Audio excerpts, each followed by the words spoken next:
Why East Coast Bowhunting Podcast? Because neither one of us wear pink camo. East Coast Bowhunting Podcast. 4, 3, 2, 1. Look, man, I'm from Wisconsin, and I listen to East Coast Bowhunters because you don't get anything more real than these guys. Because East Coast Bowhunting sets the standards for keeping its listeners informed on everything that matters in the hunting industry. Nice having somebody, local and represent the East Coast boys. The East Coast is going to saddle up. Number one source for slaying whitetails on the East Coast. Well, you might see Jesus if you actually shoot something, it'll get you into heaven. Why East Coast? Why not? I'm East Coast, baby. That's how we roll. Chew on that. Come on the show, a stranger, and you feel like one of the boys when you leave. Because I get my hunting camp anytime I want. There's some absolute monsters roaming the East Coast, and I think it needs a little attention, so why not bring it to the East Coast Bowhunters Podcast? Man, because East Coast is a tight-knit crew, and y'all like me. Raw, real, no bullshit. Because you guys are hometown boys. I love you guys. East Coast Bowhunting Podcast. This is Kurt Geyer with Working Class Bowhunter, and East Coast Bowhunting Podcast is the only hunting podcast I'll tune into. This is the East Coast Bowhunting Podcast. I'm your boy D-Rock here with East Coast Trev and Ryan the Porn Star. And the phone is on fire. We're kicking it off El right. Fuego. Trev likes the on fire, but not your asshole, right? No, not my asshole. Lay off them chilies. We got E-Money from Where to Hunt. Eric Clark. How you doing, Eric? Coming out of Wisconsin. What's up, guys? So, real quick for our listeners, man, if they don't know who you are, just give us a quick high-end lowdown of what you're all about and why you're calling in, man. No one knows who I am. I'm the best-kept secret in Wisconsin. I'm the okayest hunter. You don't know, now you know. Hunter. Big fan of East Coast. You guys are my favorite. Nice. I think I love you more than I love myself. But, oh, come on, man. Money. I drink. You guys are drinking Sabine. I drink some Hubbleton down here in Wisconsin. I got the Where to Hunt app. So if you're stressing about hunting public lands this season, avoid other hunters and help them avoid you, and just get the free app. It doesn't even cost anything. Just open it and you're good. Amen. So, and then I got the Where to Hunt podcast. There you go. So I take calls like this every day, guys. Welcome to the shit show. And the Rut Club. Don't forget about the Rut Club, E. Yeah, the Rut Club. That's right. Running from September to December. Every Tuesday, 6:30 p.m. CST. We take calls about rut activity around the country. We're giving away heated hunt products, so it's super fun. And who else are you involved with, E? Backwoods Grind Coffee. Jesus, I'm all over the place. Huntline Adventures, too? Huntline Adventures. We're going to sunset Huntline Adventures. So, yeah, that's going to be a thing. Awesome. Greg Tubbs is probably going to come on board under the Where to Hunt podcast, actually. So, should be fun. Hell yeah, man. Thanks for calling in. Yo, E, do you mind if I get this next call and you call back? Yeah, bro, do your thing. I know how it goes. Take your call. Thanks, Happy 100, buddy. I love you guys. Love you, brother. Thank you, Ryan. See you, brother. Love you, Love you, brother. Bye. Hello, this is D-Rock. Welcome to East Coast Bowhunting Podcast. Who am I talking to? Jake the Moose Man. Jake the Moose Man. Can I pop this bottle now, Jake's on? Wait, we need that on live. Let me push it back in. This is G-Money right here. This is G-Money. What's good, Jake? What's good? How you? What's up, guys? How you guys been? Good, man. Good. We missed you at the bow hunting class, man. Too bad you couldn't make it. Yeah, my aunt passed away recently, and I needed a day just to kind of decompress because her funeral and her wake was on Saturday, and then I had Sunday off, and it was a long week because she's been battling Alzheimer's for a long time now and dementia. And it just took her, so. Hey, man. Well, our condolences, man, and we feel for you, and you got your family behind you, so thank you for calling in, and you know what? We're trying to go on IG Live right now so we can pop a bottle with you, man. You sipping on anything right now on a Monday night? No, I'm actually driving right now. Oh, definitely been not. Yeah, I should be because my job is fucking killing me. So, so Jake, tell us real quick. who you are and why you love East Coast Bowhunting Podcast. Why you calling? Well, I'm Jake the Moose Man. I've been on the show. I forgot which episode it was, actually. And the moose guy of Connecticut that finds moose antlers and everything, does all that stud hunting. I love East Coast Bowhunting Podcast because the three guys there, those guys are fucking awesome. Hell yeah. Appreciate you, Hell Jake. Yeah. Hell yeah. Love you, Jake. Hey, let me take this next call and call back if you can, man.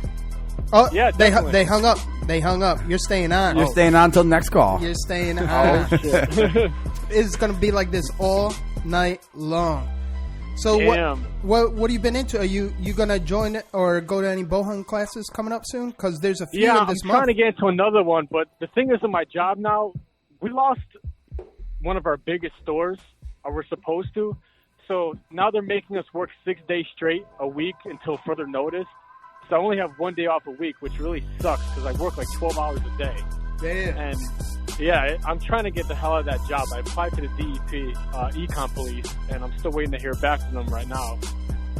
Oh, so we're going to have some fellow police cops on our side. That's pretty cool, man. Hopefully I get the job. I mean, the interview went really, really well, so I'm hoping I get it. I'm sure you're in, man. I'm sure you're money on that. You're for Jake sure. the Moose Man.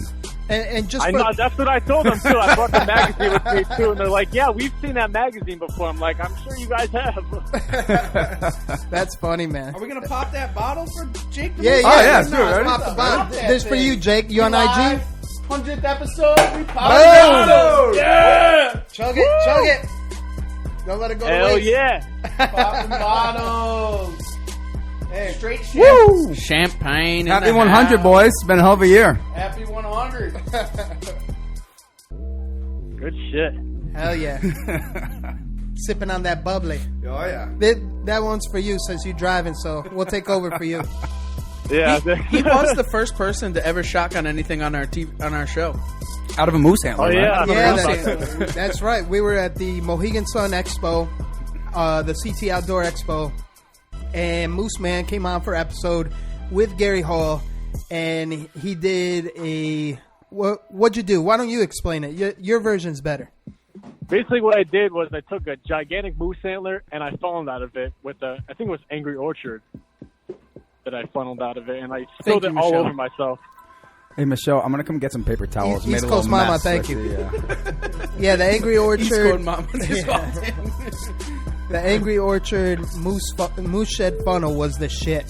Hey, Moose Man, we gotta let you go. Live, guys. We Make sure you call in. we got a phone call coming in from Iowa. Thanks, you for Jake. calling in, Jake.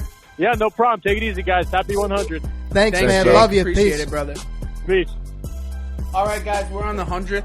So make Hey, sure this you is call in. D-Rock. Tell us who you are. Welcome to East Coast What's Bowhunting going on? Podcast. How's it going? Oh, it's going well. Who's this? Sarah Ann? Sarah Ann. Yep. Yeah. Sarah Money. All right, guys, we're coming off of How you doing? live. Make sure to call in. Welcome to the show. Welcome to the show. Oh, dang. I was blowing up the phone. So, Sarah, real quick, tell us what you're going to be up to next month, because this is exciting news for you. I'm going to Jersey to hunt a bear. Excellent. You're going to cut the Zeus loose on a bear? That's dope. I'm hoping. And you're going to be... Go ahead. I'm super excited. I cannot wait to come out. Hell yeah.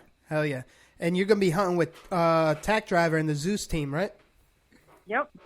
That's going to be sick. What have you been doing to prep for that? Because, I mean, it's got to be somewhat daunting in a little bit, no? Yeah, because I'll be hunting on the ground. I'm terrified of heights, so I'll be on the ground, no blind, no gun, just me and the bears. Wow. That's awesome. That's really cool. And you're shooting a Darton bow? Yes. Yep, a dart and demon.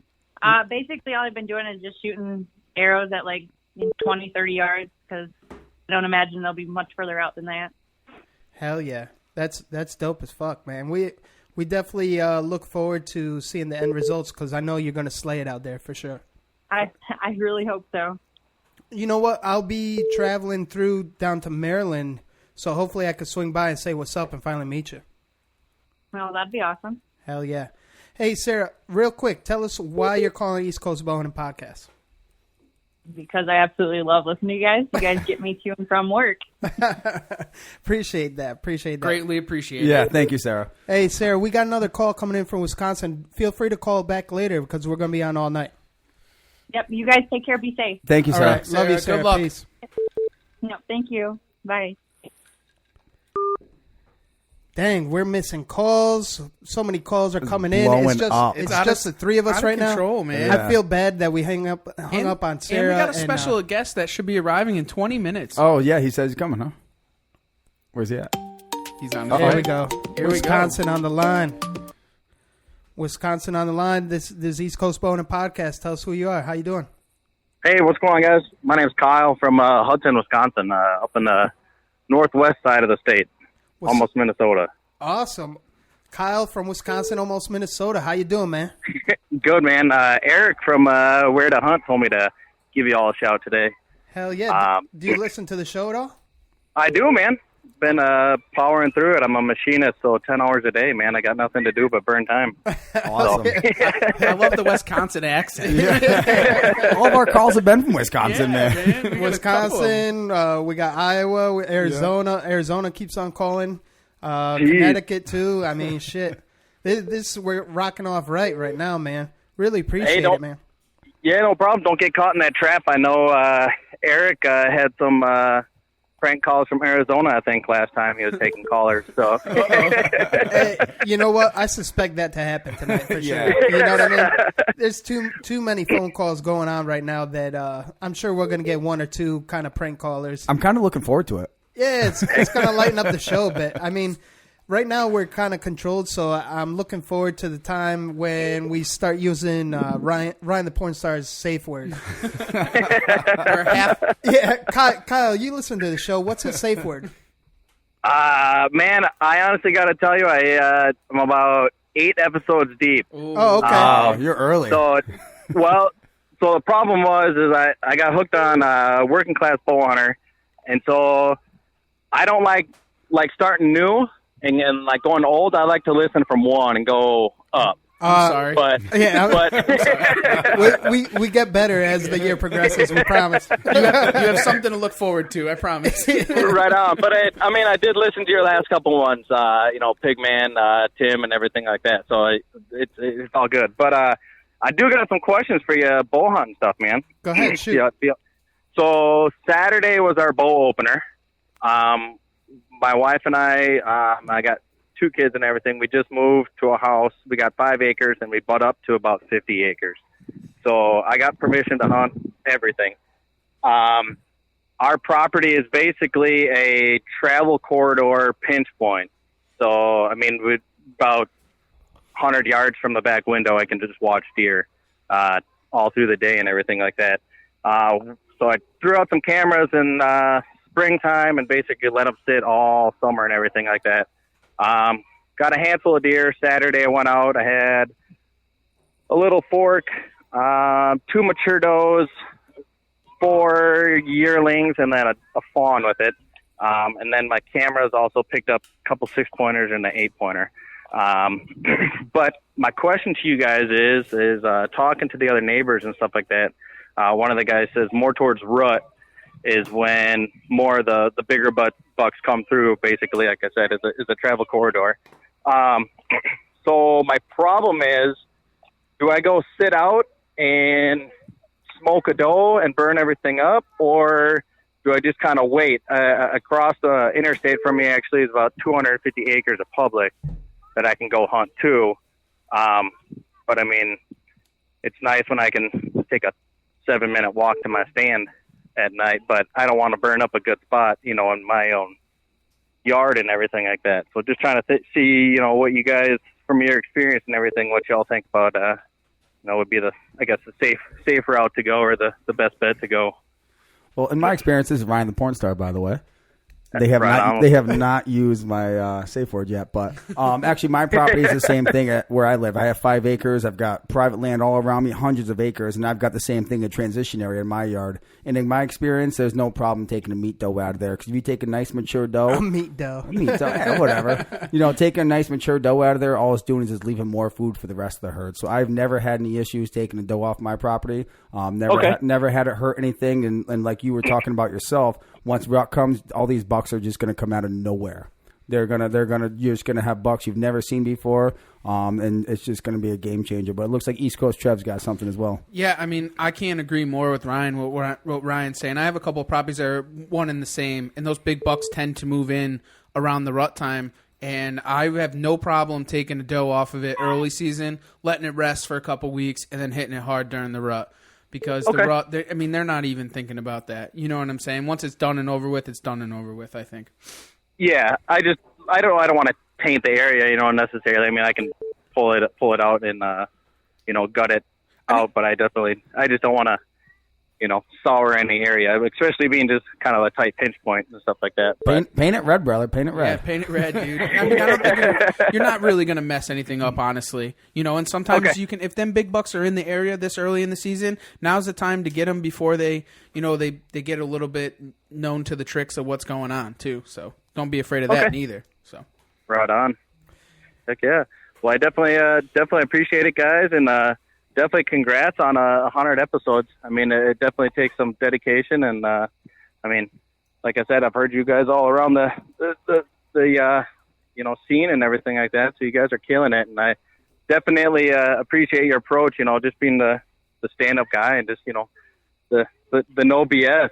I mean, it's just you got too many of these TV shows and everything like that. It's just playing to the the commercial market and everything like that, and it's just, I mean, kind of like working class. I mean, that's most of the guys going out every day, and not everybody's got 100 2-acre farms and everything like that. With $50,000 worth of gear, can go out all the time. It's those working class guys that are trying to just make a living and trying to enjoy a hobby.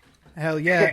and you know what, we do attribute a lot of our success and why we came to 100 episodes in 1 year is because Working Class Bowhunter had a big part to do with it. I mean, they are our title sponsor, and there's a reason why we're creating that brotherhood and that umbrella of podcasts, and we preach the unity because Working Class pushes the inspiration. So, I mean, that's why we're here. So, Kyle, thanks for calling in. We got another caller. Go ahead. Before you cut him off, guys.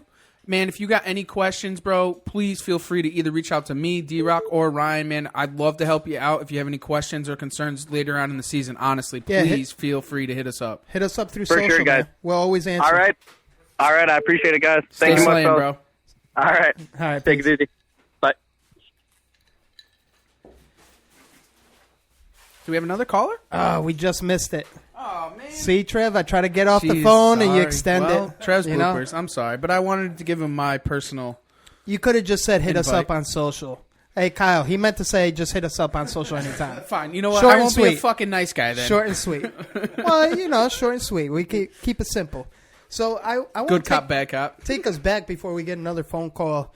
It's been quite the roller coaster ride, and just like Kyle just said that he was listening to us from episode 1, and he's 8 deep. It's a little scary, man, because I listened to our first episode not too long ago just to kind of reminisce and see how far along we came, and damn it, did we suck in the beginning. Well, that's why I said sorry, man, because that's the truth of it, dude. I go back and listen to some of them sometimes and just kind of reminisce of where we've come over a year's time, and it's just amazing of, the brotherhood and how everything's so different. I mean, D-Rock brought up a really good point, and it really kind of, I waited to even say anything back to him today when we had gotten out of the woods and we were hunting, and we were reminiscing about opening day last year, and all of us were able to hunt together, and D-Rock goes, you remember the first time? And I had that old-ass fucking climber to what it is now. I mean, we got fucking saddles, XOP, fucking Lone Wolf. We have it all now, and it's just, we've grown together as a team. And it's really an amazing, amazing thing. Well, I think that's where the appreciation comes from, because I want and encourage everyone to start from the bottom, so to speak. Not to quote that song, started from the bottom, now we're here. It's just straight up. It's Arizona. He's been trying. Let's do it. Let's do it. Hello, East Coast Bowhunting Podcast. How you doing, Arizona? Tell us who you are and where you're chiming in from. What city?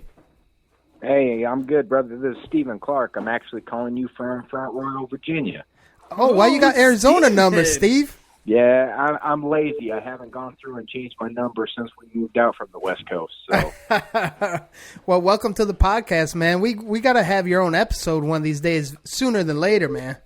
we'll get it set up, man. We got a lot going on. You guys got a lot going on. When we find the right time, we'll make it happen. Hell yeah. Crack it, Ryan. Shabeen. Steve. I love it, boys. Happy 100. Thanks, man. Thanks, man. Really appreciate it. We got to hook up together because your bear skull's whitened and it's scored, and we're just waiting to get it in your hands again, man. Like I said, as soon as we get things rolling, we'll get up there. You just let me know when, and we'll make the trip up to CT. It's nothing but a short jaunt. Hell yeah. Hey, what, your season open already or no? No, we're not kicking off here until October 5th, but I cheated and went and bought me a Maryland tag, so I may slip up, do some public land up there over the river. There you go. Don't be afraid to hit up Garrett over there by the Chesapeake Bay. I've already hit up G. Nice. We've already been talking. Nice. That's what it is, man. That's what it is. So what are your goals for early season this year? Oh man, I've spread out around the whole East Coast. The big ones, you guys have seen a couple of the early hints, but we've got some 180 and a potential 200 incher that we're chasing down here in Virginia. Damn. And if we can connect there, it's going to be a good season. But there are a lot of respectable deer on there that, I'm not going to pass. They come by and I get happy about it. Arrow's going to fly. Nice. And then we spent a good trip up in Pennsylvania doing some scouting up on the farm over the weekend. And, we got some good 140-inch bucks up there that I'm real interested in getting up on there as well. Nice, man. So we're looking good. That's dope, man. Hey, take us back a little and tell us why you're calling in today, because I remember not too long ago, ironically, the segue for you listening to us was Stephen Moeller. That's the whole irony in all this. Yep. Yeah, so just talking back and forth with him, and you guys couldn't have had 2 shows out. And I was driving back actually from Oklahoma from a trip out there early season. And you had just done the show, and Working Class had just basically put out that famous line of, check them out. So I was talking to him, asked him, hey, what's this guy about? And he goes, oh, man, you need to hit him up. So we turned it on, and since episode 2, we've been along for the ride. Damn. So you've been through our speed bumps, so to speak, and it's pretty amazing. Someone like yourself, because not to toot your horn, you're pretty raw, real, no bullshit as well. And in year one, right off the rip, you don't sugarcoat shit. And you were telling us pointers, which we were always open to, which kind of helped us out. Like, this is what we've done over the years, or over the year, is just taking everyone's feedback and really trying to apply that, because, we're not the ones listening to ourselves. You know what I mean? So we really appreciate that, man, for sure. Yeah, I've been fortunate. I was raised up in a family that did a lot of country music stuff, and I was behind a soundboard quite a bit, and, I have an ear for it. I can't play to save my life, but I can hear it. And it was just those little things that hey, man, you guys should look at this. And every time you were right back, yeah, man, we're looking at that. Let's do that. It's a good idea. It just clicked. Hell yeah. It was really cool to finally meet you at Harrisburg, too, and really put, shake the hand and put the face to the voice and stuff. Because, it's funny how social media brings everyone together as well as the podcast and the hunting community. But just to actually meet you face to face, it was really cool. And not only just that, just to see you at the show and right off the rip, I could tell that I could trust you. Well, we could trust you, like Trev and I could trust you and stuff. You even asked our advice, like which broadhead we should try out this year. I'm like, well, the newest shit out is the Zeus, and you had a successful turkey season with the Zeus. Word? No, absolutely, man. You carried me over there. You said, you got to look at this. You got to talk through it. We went through it, saw the demo, and I was sold. The concept made sense. We brought it home, and a month later, we stuck it through the bird. Not only did we get one, I ended up pulling 2 off with the Zeus. Hell yeah! And I mean, it was killer. It was a great concept, and not only was it a concept, it was effective. So I'm happy to roll with that. And like I said, I'm like y'all. Someone's got some advice, I'm going to take it. Awesome, man. Awesome. I mean, Steve, not even that. I mean, not even being a supporter from the beginning with us, but the things that you do for the hunting community yourself. I mean, bringing the veterans out hunting and turkey hunting and so on and so forth, man. I mean, honestly, dude, that's huge. And can't thank you enough for that, honestly.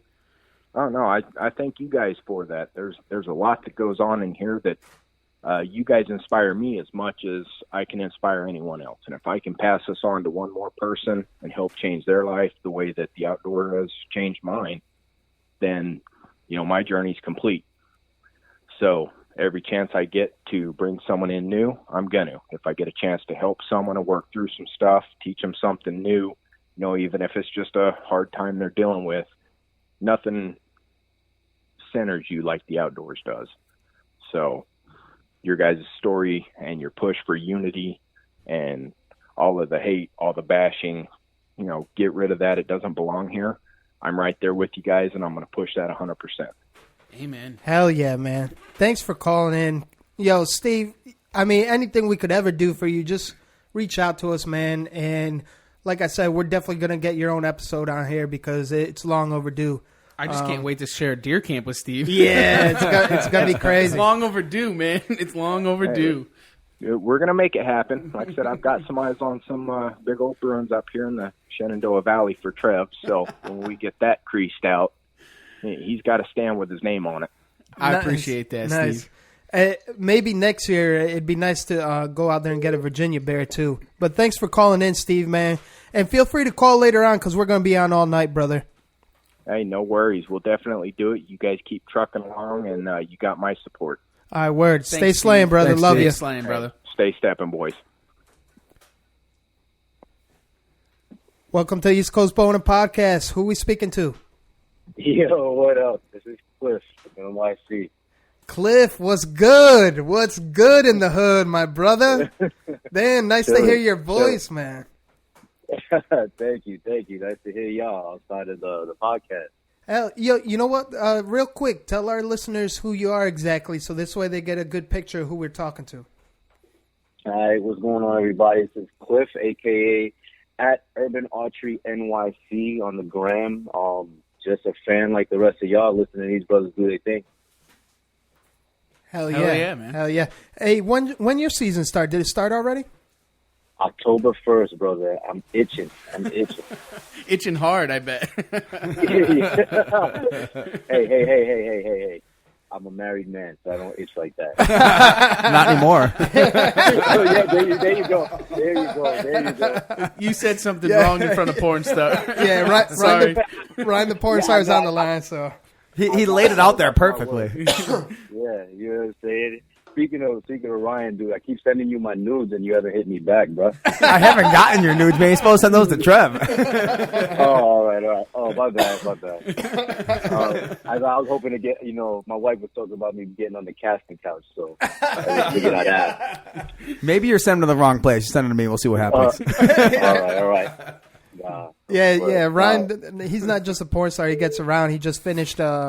He finished the Grindr Studio. Now now he's switching over to what is that? Booty.com. Bigbooty.com. Bigbooty.com. Farmers only. Yeah. Now he's not the farmers only. But you know, my cousin who's gonna be my hunting buddy has had great success on that. You should try out Black People Meet. Black People I Meet. have a lot of There you go. There you go. That'd be crazy. You know what? He tried Christian Mingle and they booted him off right away. Real quick. They didn't like the name. They didn't like the name. They called him the devil. Oh wow. Yeah. Oh man. I gotta tell y'all, I'm a huge fan. I know it's only been a short time of listening to y'all, but y'all keep doing what y'all doing. I'm loving the show, man. Thanks, brother. Really appreciate that, man. Really appreciate that. So, real quick, since we got you on the line, you're a new whitetail hunter as well, right? Yes, sir. Going out for the very first time hunting in any way, shape, or form this fall. Damn, that's awesome. And you're rocking a ritual right off the giddy up, right? Yeah, that's thanks to your boys over at WCB. I started out listening to them a couple of months ago, and you know how they're always plugging them, just like you guys talk about, you know, the ritual and whatnot. And I needed a bow. I kind of got annoyed with the joint I was shooting, and I pulled the trigger. I was just like, you know what? It was one of the 3 bows I came down to that I was looking at, and then was honestly trying to keep it real, you know, from the hood. What was the biggest selling point for me was the fact that they were the only ones offering a payment plan. Real talk. Yeah. So I went with it, and honestly, it's the best decision I made. Best decision I made in terms of just you know, my short or yet to be hunting career. So I'm hoping to do big things out in the field with it. Hell yeah! Man. Cheers to that. Cheers, brother. Bean.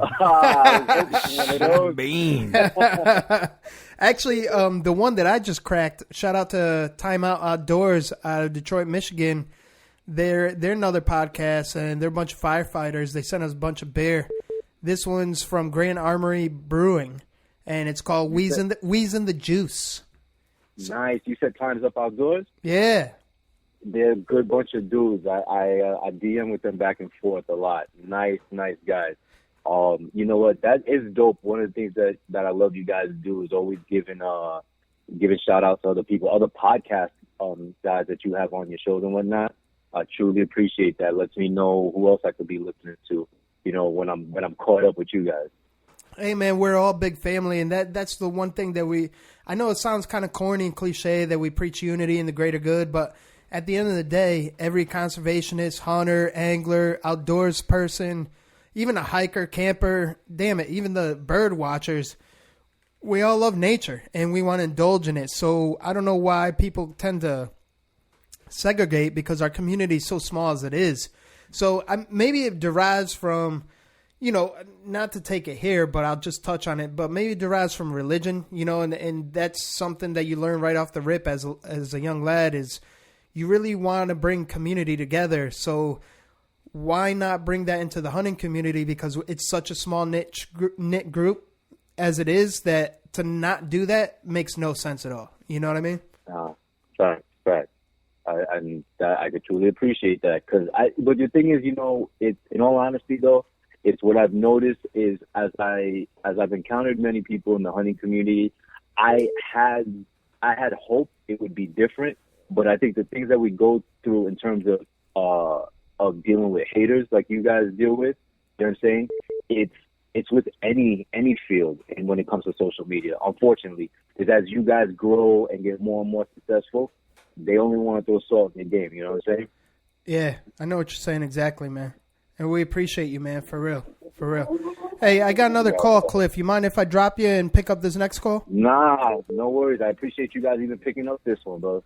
Thanks, man. Thanks, Cliff. We appreciate you. Hey, stay slaying, Cliff, and good luck in the season, man. Stay slaying, brother. Thank you, sir. Yo, thank you for correcting me. I think I said Times Out Outdoors, and it's Times Up Outdoors. So thank you for correcting me, man. Worries. Appreciate you, doubt, man. No doubt. All right. Y'all have a blessed night. All right, you too, brother. Peace. Peace.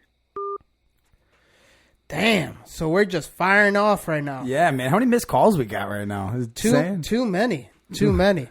How do I even dial out on this burner phone? You gotta light it on fire. Light it on fire. Fuego, Trev. On fuego. Jeez, Louise. Wow, man. Let's So what do you guys think so far? Champagne? Dude, this is awesome. Yeah, D-Rock, pass the champagne over to Trev here. I just, all these listeners are absolutely fucking amazing Incredible. people, dude. I mean, it's so great. They're just... We're calling I can't think California anybody. right now. California called. What happened? What are you now? What are you now? What's going on here? What are you sipping on, that champagne? Champagne. It's banging. Oof. So what do you take away? Oh, here we go. There we go. Oh, Now we're ringing. connected. Calling you guys Do back. we even know who we're calling? Nope. Yo, who we speaking to? This East Coast Bowhunting Podcast. Hello? California. What's up, man? Who we speaking to? What's up, brother? This is Chad Pillar from California. Oh, Chad Pillar. What up, man? Sorry we missed your call, man. Oh, I was like, man, it's ringing. And then all of a sudden I went to mail it. Well, I need voicemail. They want me to call back and leave. Dude, the phone's been ringing off the hook, man. Yo, Caterpillar, we've been, by the way, your beer is getting sent out this week, so thank you for being patient, man. Hello? Sorry, you cut out for a little bit there. I can hear you. Cool. But yeah, man, you've been slaying it all over the world, huh? I'm getting lucky so far. I went to Africa, and boy, that was an epic trip. That was for sure. That's the way to draw for me. Hell yeah. Yo, tell us how you hooked up with Tattooed in the Wild, man. I want to hear that story. Wow. So about maybe like a few years back, I started like just scrolling through and seeing some pictures, and then or another Dallas hit me up one day. He's like, "Hey, man, would you like to represent Tattooed in the Wild of California?" I'm like, "Hell yeah, dude! I'm all about that." So I started talking to him, and then I started talking to Ryan, Art Diesel, and me and Ryan became buds, invited me out to Ohio. I've been out there hunting several times, and all those guys, just great, epic dudes, loyal, trustworthy, got your back. Yeah. That's awesome, man. That's awesome. And tell us why you're calling us today. Like, how did you find us? How'd you end up finding the podcast? I follow you guys on.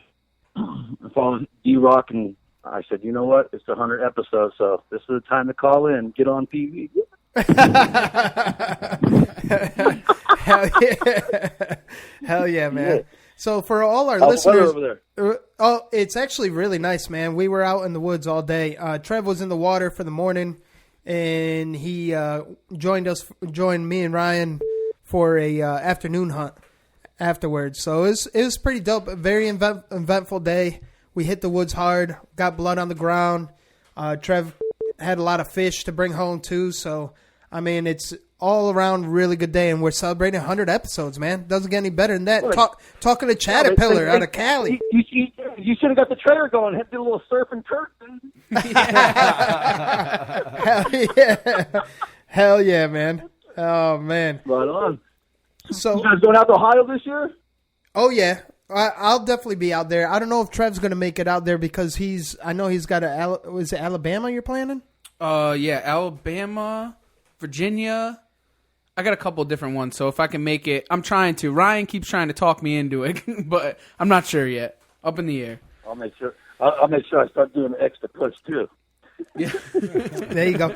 Yo, Caterpillar, we need to get you on sooner than later too, because I know you got a ton of good stories to tell, and it'd be good to share the story, not just the Tattooed in the Wild. Shout out to Tattooed in the Wild. Not just that story, but the whole like where you came from and what drives you to get into the woods, man. Because you're a very unique individual in the sense of you really, I mean, you're always smiling, man. You have that $100 or $1 million smile. You know what I mean? What's there not to love, man? You're out there, it's a snow machine, dirt on your boots, seals in your backpack. It's all about fun. Yeah. Hell yeah, man. Hey, thanks for calling in, and we're gonna let you go so we can take in the next caller, Caterpillar. Yeah, guys. Thanks a lot, man. Tattooed in the Wild, baby. Hell yeah. Stay slaying. Love you, Caterpillar. Stay stepping, brother. Welcome to the East Coast Bowhunting Podcast. Oh. Uh-oh. Little malfunction here. Phone's going crazy. Maybe East Coast Trev should be handling the burner. He likes his burners. The burner is psycho right now. Maybe it's too much for the burner. That's a gay ringtone. Yeah, it is. Excuse me? Maine. Uh-oh. You calling him back? Yep. Scary Mark. I answered it, Hopefully and it went Ethan. to the ring. I hope it's Ethan. No. Let's see who we got. You don't hope it's not? No, I hope it is. Oh, okay, yeah. It's going to be Mark. What is going on? We're in trouble. Mark. Hey, am I the 10th caller? Did I win? What do you want to win?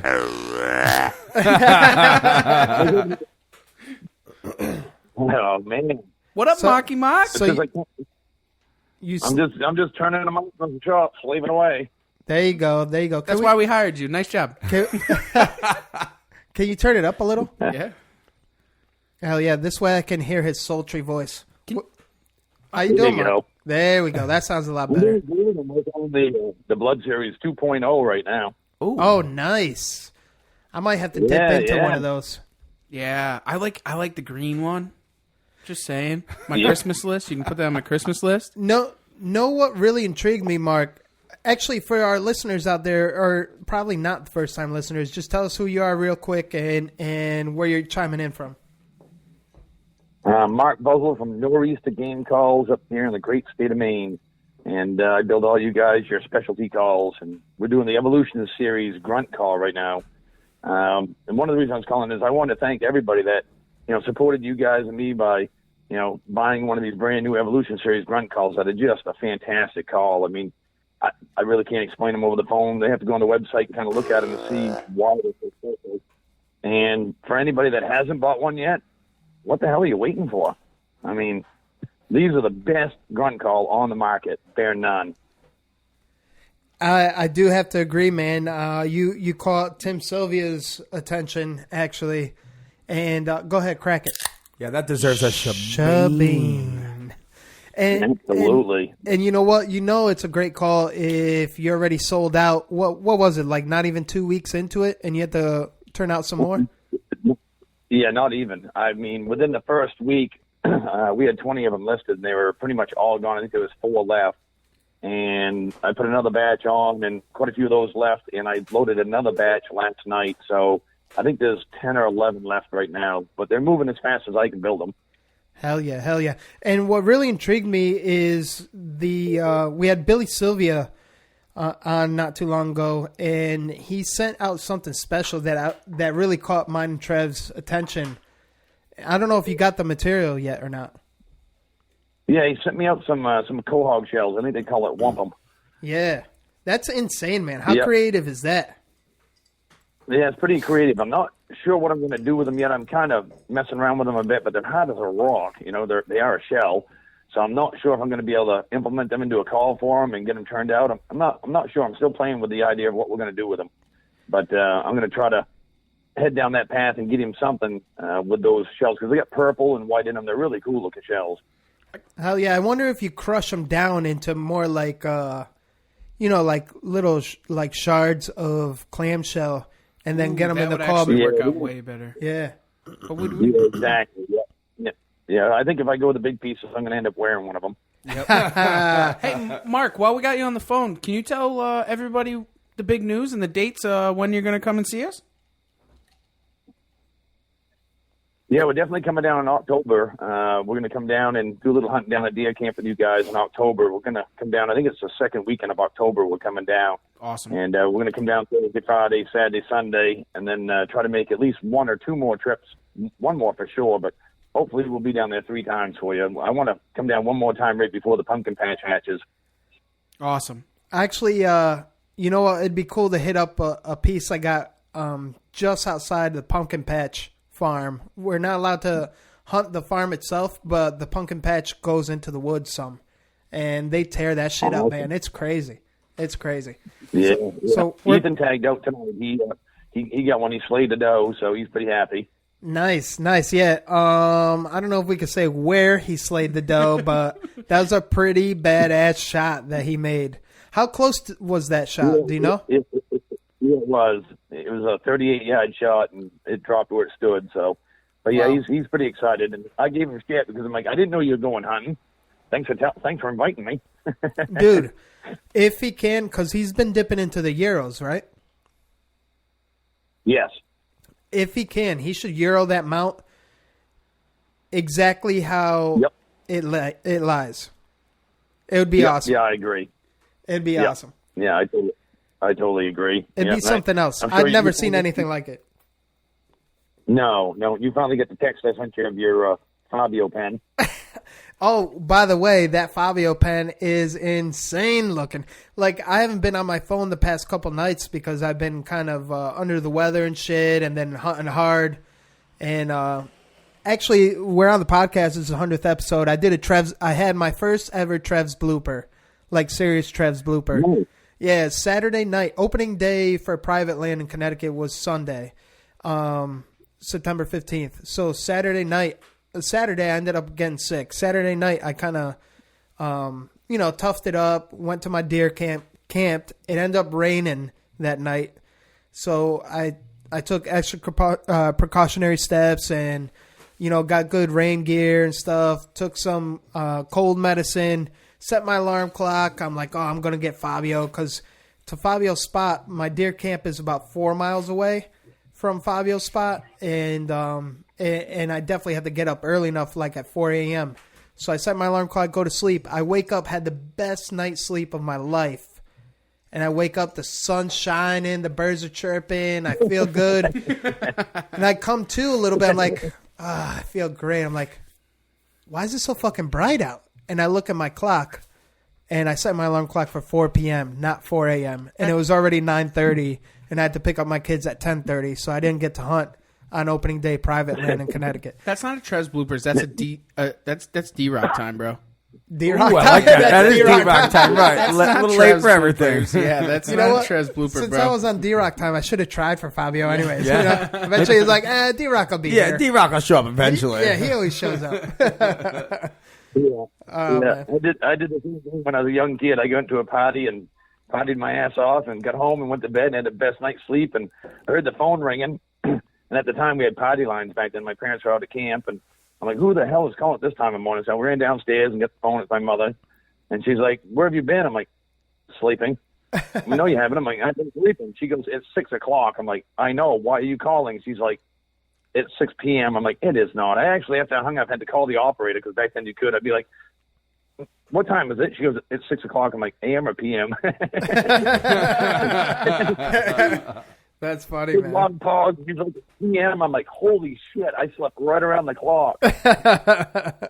That's crazy, man. Yeah. That's awesome. Side partying days. You go to bed at freaking 1 in the morning and wake up 6 p.m. the next night. Yeah.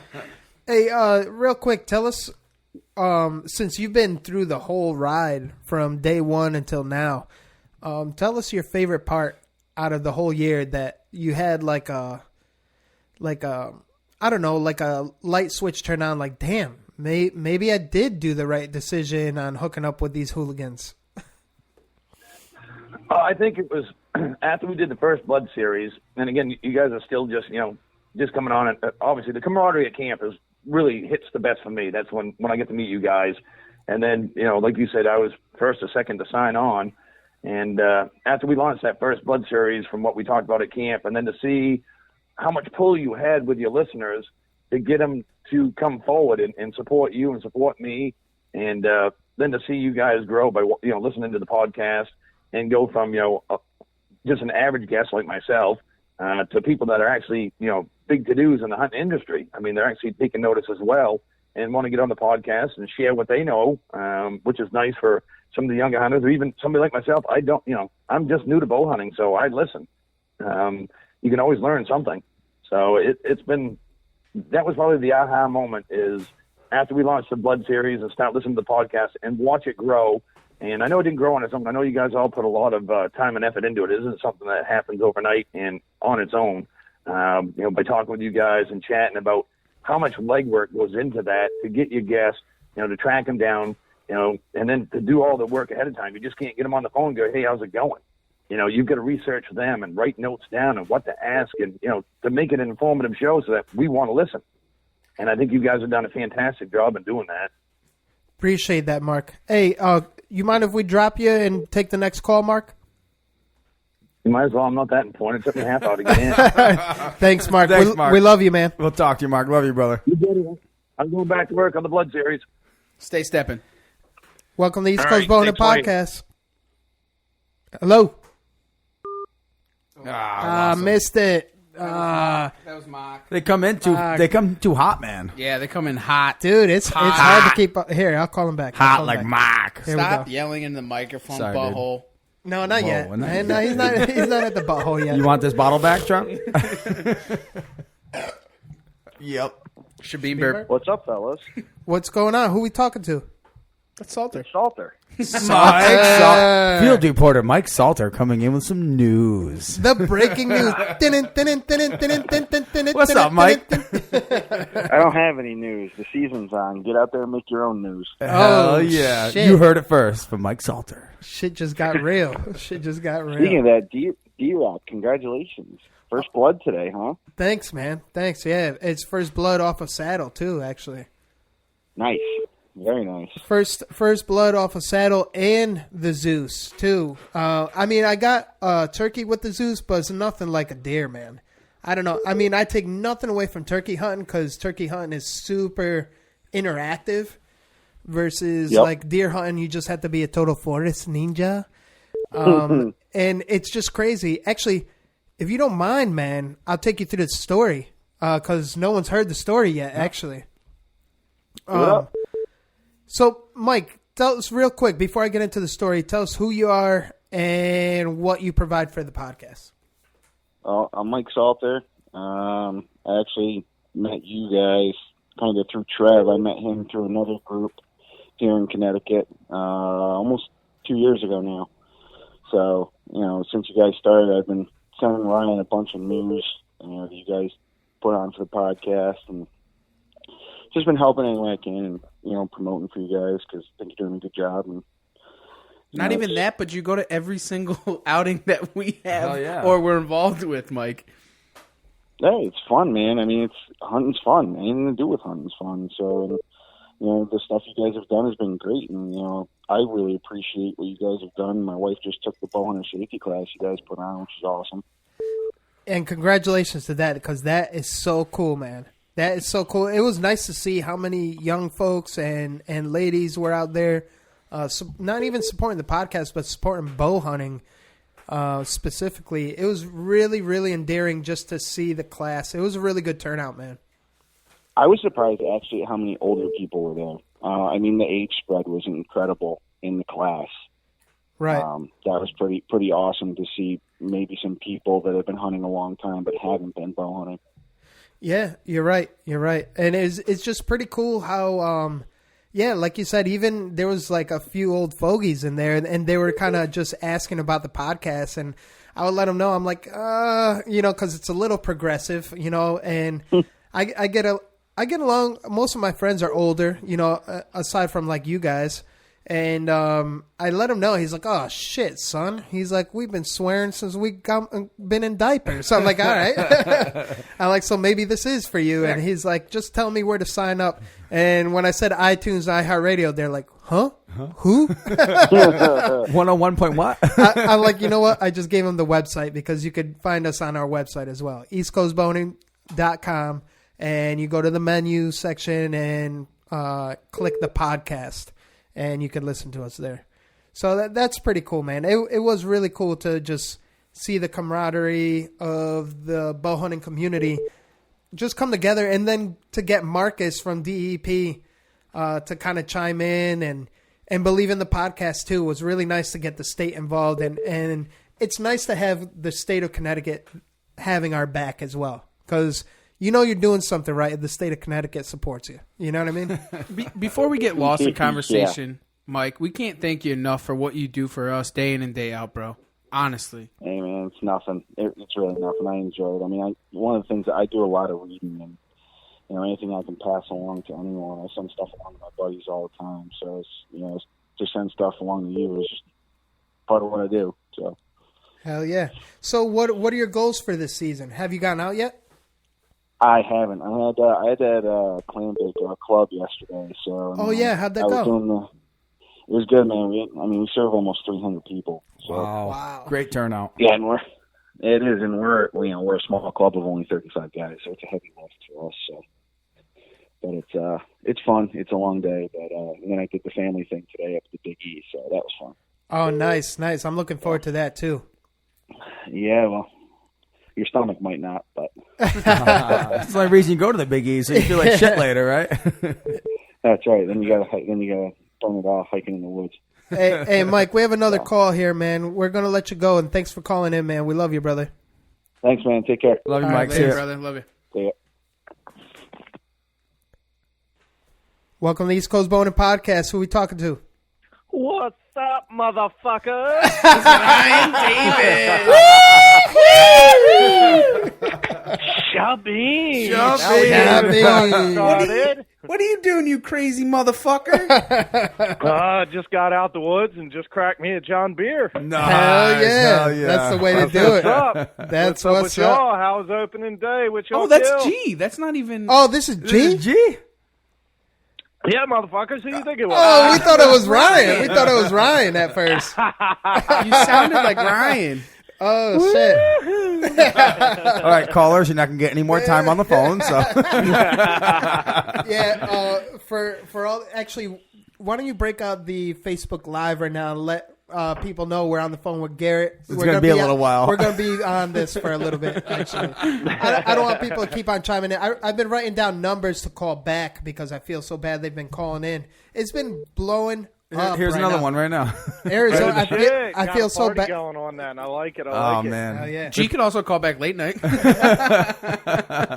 Yeah, we're going to be on I may all be night. busy late night, just saying. Fucking G. The play. That's enough of him. Yeah, Don't hate the play, hate the game, That's man. it. That's it. The tattoo on the right hand has healed, so he's back on. And it's not It's been a Valentine's long Day. time since Valentine's Day. Yeah. See? Told you. I know my boy. Oh, snap. Only anybody that listened to the episode with the Sass Savage will know what the fuck you're talking about. That's it. Oh, yeah, Wisco Girls and Blended Bloodies, I think it was called. Something like that. Yup. Oh, man, I'm laughing so hard I'm coughing. Shit, I didn't even take a hit or nothing. Yeah, So you just got out of the woods, huh? Yeah, man. How you see anything or not?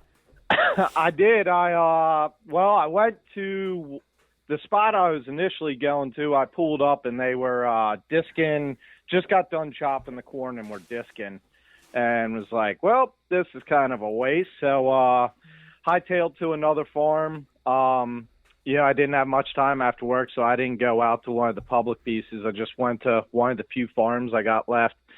And instead of going to my normal stand, a stand that I've killed, I don't even know how many deer out of over the years, I took my saddle and Wild Edge steps. And I tell you, this is the first time that I've got in a spot that I can say I would not have been able to hunt without the steps. This tree was so bow-legged and crooked, like it was almost like I was climbing up a set of stairs, the angle it was at for a while. But yeah, I had a young buck come out. I think I put him on my Instagram story, whatever, and then I saw two does, and then I'm not sure if it was that same young buck or a different buck right before dark, but nothing in bow range, so nothing bleeds. Okay. And you know what? It's cool that you mentioned that about the steps because that is the one thing that I've noticed where it definitely overcomes most in the sense of the fact that you can't just climb anything with any type of step or stick or even a climber. I mean, I'm pretty crafty with a climber, but there are some trees that the steps... All right, let me start from the beginning. Presets. I find the steps to be most effective with presets, and also for run and gun, or as they call it, swing and bang. Because if you're really trying to hang and bang out there, it's really cool to just really pick your hunting scenario and not your tree. So that's really cool that you bring that up. Yeah, I went to a spot it's this spot. There's this little knob, and it's where the deer like to enter the field because when they come out on the top of that knob, they can see down to the left and they can see down to the right, and they just get more of a view of the open field before they get out there. And I've never been able to hunt it. I've always thought about putting ground blind in there or something, but never went through the trouble of doing it because there's literally not a tree that I could hang a stand in or put sticks to get up to. The only other possible method would have been screw-in steps, and it would have been a death trap. But I've been it's weird now that I'm using the saddle and the way I've been hunting. I've switched up a lot from getting in that 25-foot range to now I'm down closer to that 15 and sometimes even lower range. But this is the first time, I've gotten in some gnarly shit this year, and I think about it. And each time I'm like, if I wanted to, I could have used sticks, or I could probably set a stand on this tree or on that tree over there. But tonight was the first time I've ever got to hunt this spot, because it's the first time I've been hunting elevated without being in a stand, restricted to a stand. So, yeah, man, it was badass. I'm loving the versatility of the saddle, that's for sure. Hell yeah, man. I couldn't agree more. It's funny you mentioned that, because this morning I finally got out there hunting, and this is Hoss. He keeps on calling in. I should probably text him, like, we'll call you right back because G's on. But this morning I finally got out into the woods. I think I told you what happened to me for opening day private land, right? I did my you pulled a Trev's blooper. Yeah. No, it's not Trev's bloopers, bro. It's a D-Rock time. D-Rock time. Not a Trev's bloopers. Do not get it twisted. I'm up early. To D-Rock time. Got it. Yeah, I'm up early, bro. I don't sleep in. It's not a Trev's blooper. So this morning I finally got out there, and I woke up too late to go into Fabio's spot, and I didn't want to risk, bumping him or kicking him out, what have you. So I went to my sure deal spot, and wouldn't you know, I had a preset with the Wild Edge steps. I actually got in it with a Lone Wolf stick because I had 4 steps already preset, and I just put 1 stick high enough because... Just carry 1 stick in to strap to the bottom to get to the steps? Yep. I carried one stick in and then a perch with my perch, and once I got to the top, I had 165 degrees from the perch to the top step. And it was just a perfect setup. So, I mean, it was so perfect, right, that a whole squad of does, some button bucks, and a few fawns, and this one big body 6 came all together, like crashing in. It sounded like a parade of squirrels, to be honest. And I was like dozing in and out, and I couldn't really get comfortable enough to doze out completely. But at the same time, it was just crazy to see the interaction and everything. And I had 1 doe and 2 fawns just playing directly underneath my tree. I was like, holy shit. So anyone that doesn't believe in ozone or says that ozone doesn't work or this or that, that's bullshit. Because not only did I have good wind, but at the same time, my tree is literally lakefront. So I'm at the edge of a lake pointing inland, and that was my setup. And their travel way, like their main deer run and highway, was right on the river's edge, or the lake edge. And they're just running the power lines and going into the lake edge and into the field. So long story short, that big body 6, he was just kind of staying back and letting the other deer kind of take the heat for him. And it was just one thing led to another. I ranged him at 43 yards, but the shot, he was looking directly at me. It's like, I know I could have taken him, but I would have felt like a piece of shit because there's so much room for error at the position he was at and the yardage that I had to hit him at. Well, at that distance, the chances of them moving are pretty good. Especially how aware he was, man. He was observing everything, man. That's the thing. If you can take an animal that's completely unaware. Most of the time, a lot of time they're not going to string jump you or anything if they're just completely oblivious in the world. But when you're reading the body posture and the language, how's he throwing his nose, how's his ears twitching, all that. When they're on edge, they're going to string jump you every time. Exactly. So I just it was really cool to just sit back and just watch the whole. It was really cool just to see the interaction, like the doe and the fawns playing. Some other button bucks that are like munching on the acorn, like you literally hear them chewing on the acorns. And then the other does, they were kind of just frolicking around. And that big body 6, he was like the man in charge. He was almost still, just observing absolutely everything. And the short of it is once they started moving on to their next step, and they actually go from that. I've been following all these deer for a very long time now. This is my third season following these deer. So they go from this 20-acre parcel into a 40-acre parcel that's adjacent. So I have both properties, but I was sitting on this one tree with the saddle. And I knew that later on I was going to be in eastern Connecticut. So I'm like, you know what? I'm like, it's opening day. Gotta take one.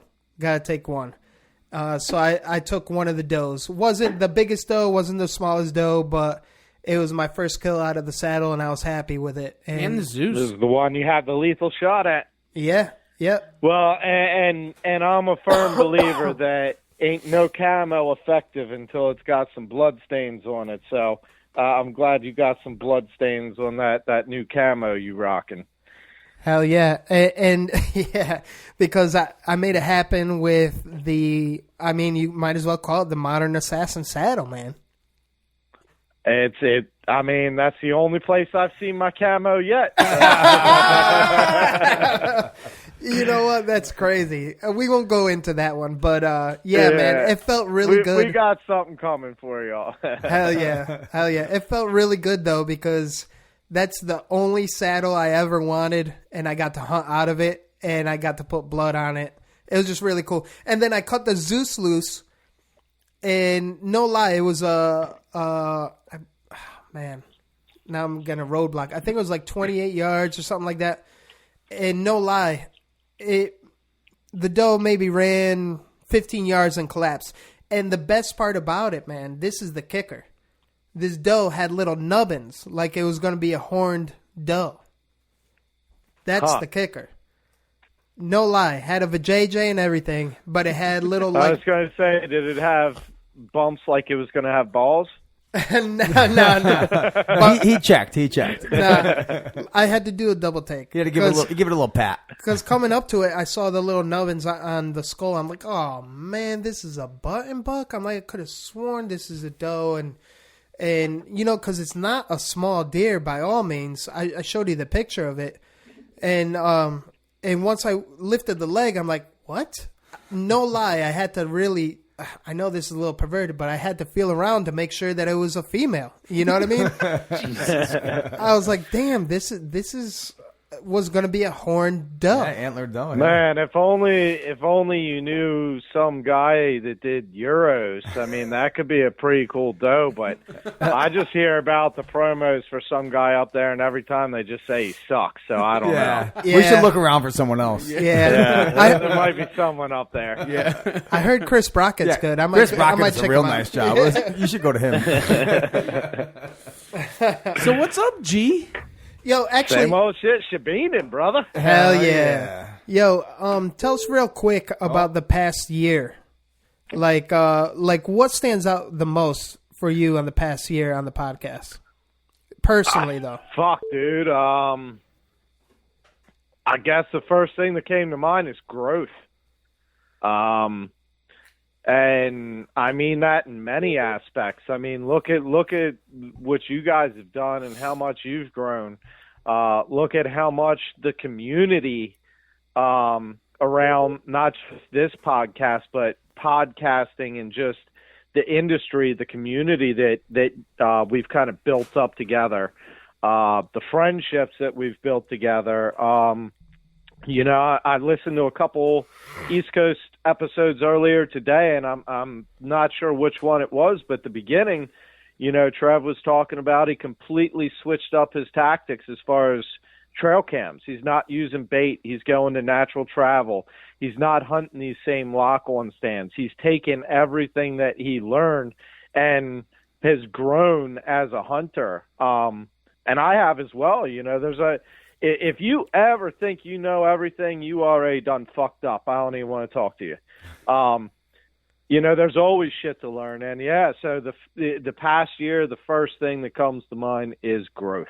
I mean, I can honestly relate a lot of that growth to myself. I mean, the conversations that me and you have had, the walks that we've had in the woods, so on and so forth. Holding hands? Yeah. We found a dead body one time. I don't think it's been released. I don't think it's been released, honestly, on a podcast. But what better time than the 100th episode? So, right? So me and G decided we were going to do some scouting because I wanted a little bit of help on a property, and G happened to be in town, hungover as fuck. Because I think we did the Cody DeQuisto, the night before. And we had gone up to a spot, and me and G start walking. It was the Shabin night, I think. It was the Shabin night when they left a bottle of vodka on the table and walked away. Was it vodka or tequila? Oh, that was when you drove to the wrong town. That was after the Cody DeQuisto episode. I drove to the wrong town. Okay. But anyway, So me and G are going to shed hunt, and I wanted to have him check out a property just because we had bounced a couple ideas off, but I want to actually have him see it. So I'm walking through the woods, and I come up on like this campsite with like a half knocked down tent, and there's like a fireplace and like a chair, and all I can see is what's like the making of a body and a sleeping bag. And I'm like, yo, G, I can't check this out by myself. Please come over here. I really need your help. So dude, I could hear it in his voice. And I was like, what's up? He's like, this is the weirdest shit I've ever found in the woods, bro. I'm like, what's going on? So G comes up and curb stomps the fucking thing.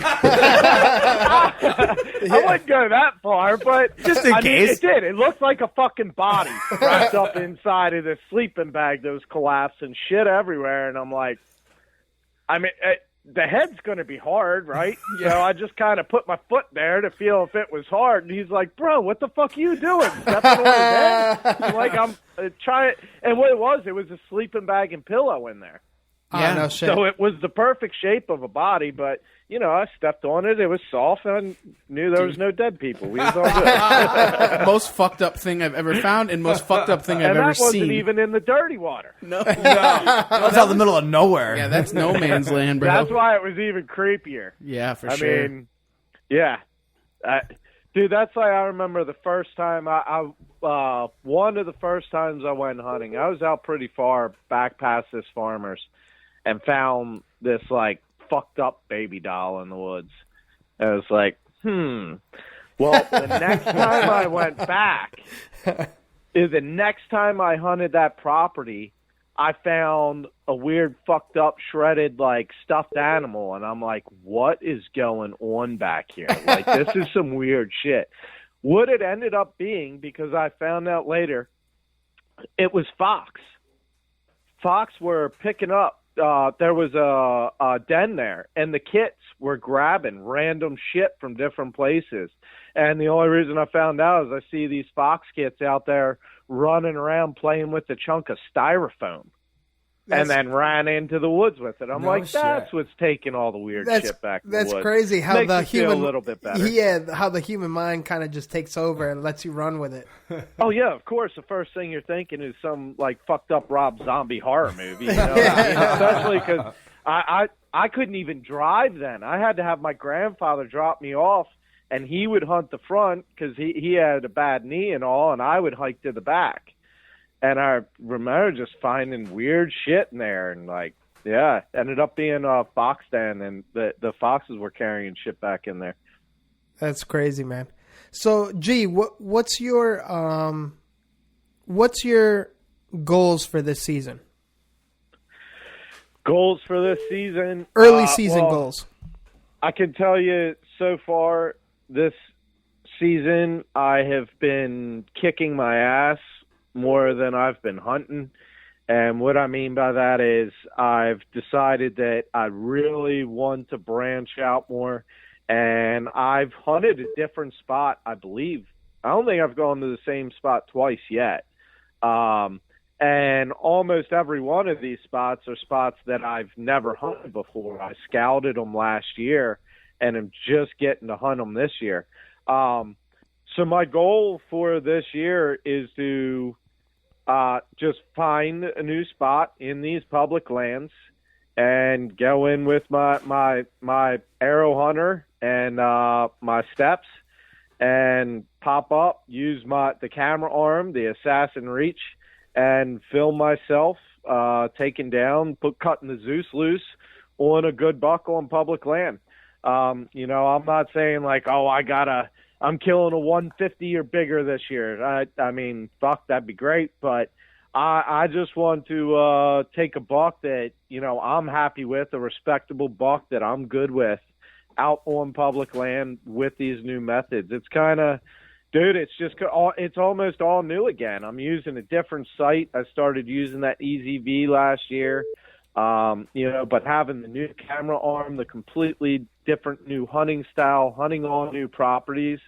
In a way, it's almost like starting over. All I got to work with is previous year's knowledge, but it's all new places and new sets. That's dope, man. And is there a possibility you might even experiment a little more this season as far as equipment in the near future? Dude, I'm open to whatever. I'm never, if I think something's going to be fun, I'm all about it. Hell yeah. A lot of the times, the shit that is probably no way to even go about it or the best way to be successful. But I'm having fun, dude. So yeah, there may be some opportunities arising, and we'll see how things come and maybe where they go. Hell yeah! So, hey Trev, you want a smoothie shot? Ooh, the lemon drop. That's the lemon Fucker. drop. He stole the last smoothie shop I had. Hey, this one's for you, bruh. It's Still a yellow. kind of a sore subject. This is a yellow one. This is a lemon drop, son. I'll take whatever as long as it ain't a fucking lavender. Remember that the soap beer? Shabine. Yeah, I'm pretty sure D-Rock handed me a fucking glass with like dish soap in it. But he said it was a lavender beer. Yeah, I totally remember that. I was allergic to it, and I think I was drinking it that night because that's the same night that you died the next morning. Because they gave you the bottle of vodka and the bottle of tequila to me. So I think we died that night. And to the owner of Shabine, I apologize if I stole a hoodie that night. I woke up in a Shabine hoodie, and I'm pretty sure I didn't pay for it. So, your boy paid for it. You're welcome. You there? Yo. Oh, yeah. You there? I thought we lost you. Yeah, I lost you for a second there.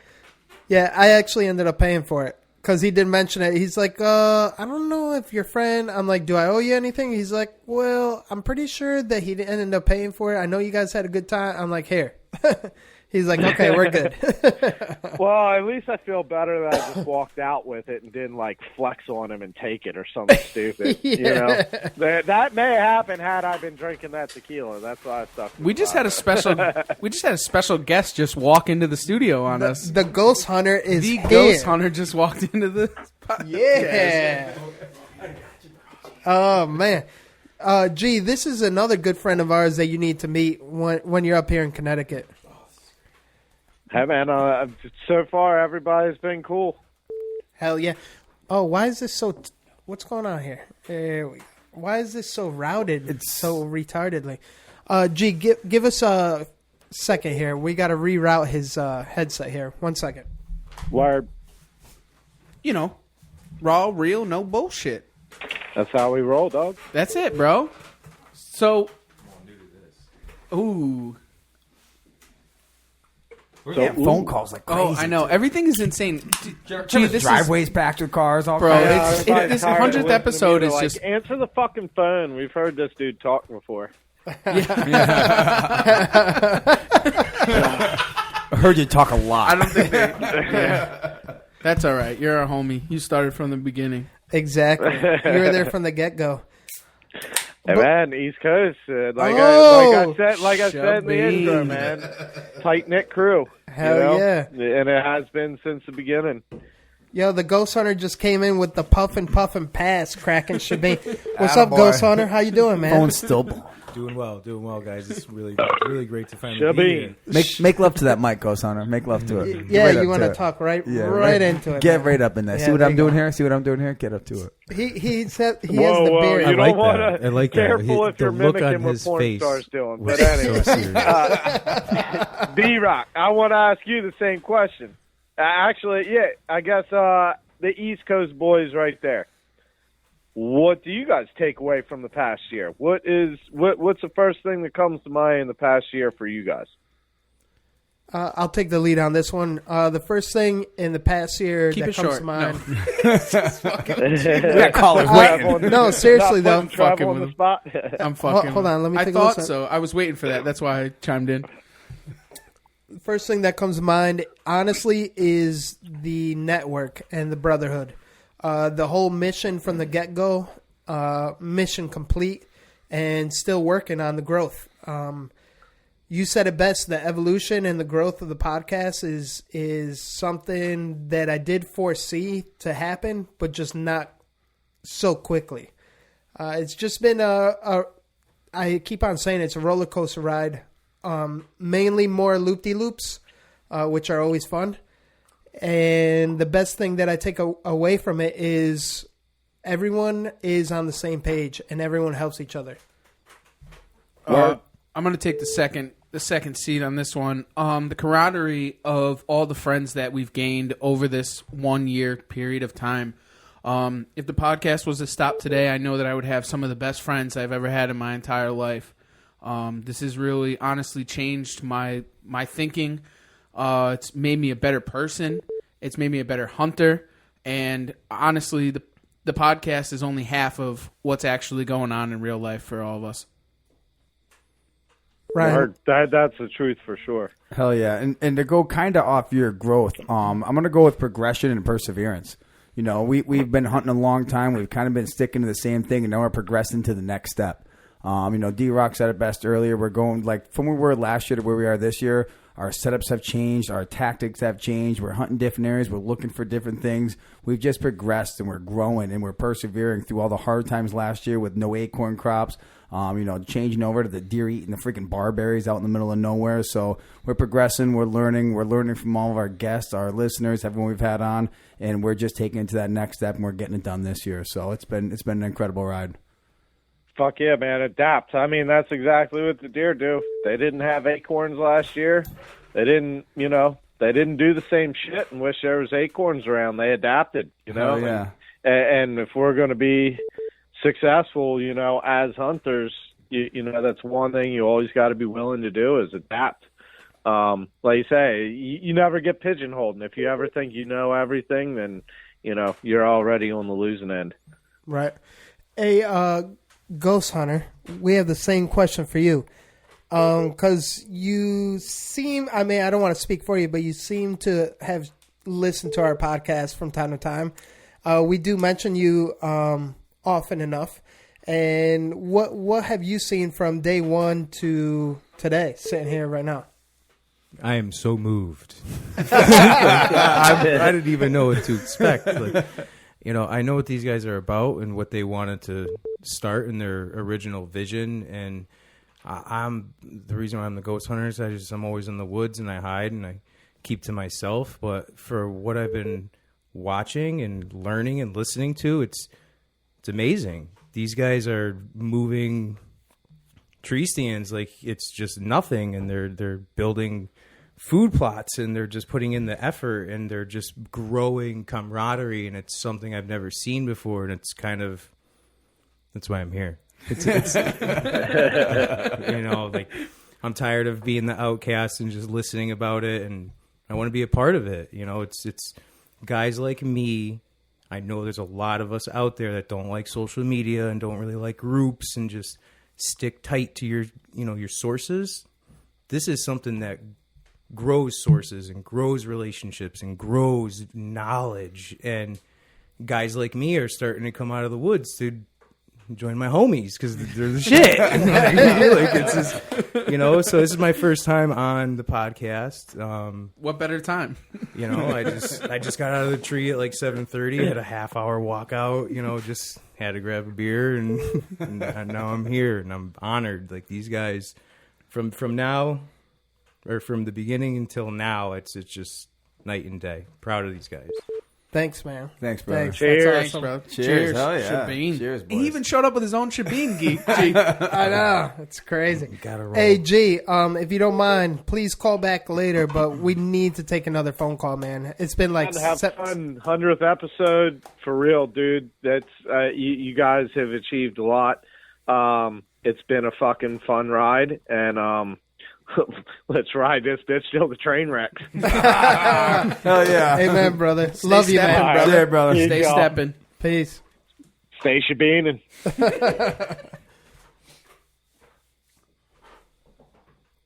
East Coast Bowhunting Podcast. Who we talking to? Hey, this is Eric Smith from Tennessee. How you doing, D-Rock? Yeah. Eric from Tennessee. What's good, Schmidt? How you doing? Hey, man, just rocking, you know, heading to Kentucky, man. Oh, hell yeah. Sorry we didn't pick up sooner, man. We've been trucking along. A lot of phone calls, man. That's great. That's awesome, dude. Hey, congrats on the 100, man. Thank you. Thank bro. you, man. Yeah, it's been a Oh, lot. hey. Go ahead. Yeah. And thanks for the decals, man. I appreciate them. No doubt, man. Anything we could do to help and spread the good word. You know what I mean? Absolutely, brother. Absolutely. And congrats on the meat in the freezer, dude. Oh, hell yeah. Thank you, man. Appreciate that for sure. That Zeus do its job? Oh, my God, did it. You see the wound down there? Hell yeah, dog. So someone asked if I was throwing axes out there. Now you're at Lateral, Dude, huh? I was definitely on the fence of what broadhead, but man, I'm pretty sure I know what I'm rocking now. Hell yeah. Cut that Zeus loose, You man. won't be upset, man. Yeah. Oh yeah, dude. I mean, Nicky does, man. He makes some good shit, no doubt. Hell yeah. Your season started already, right? Well, no. Our official season starts in 2 weeks. Oh, no kidding. So, No kidding. yeah, we had that early velvet season back in August. Nice. And it was like 90 degrees outside. I said, no.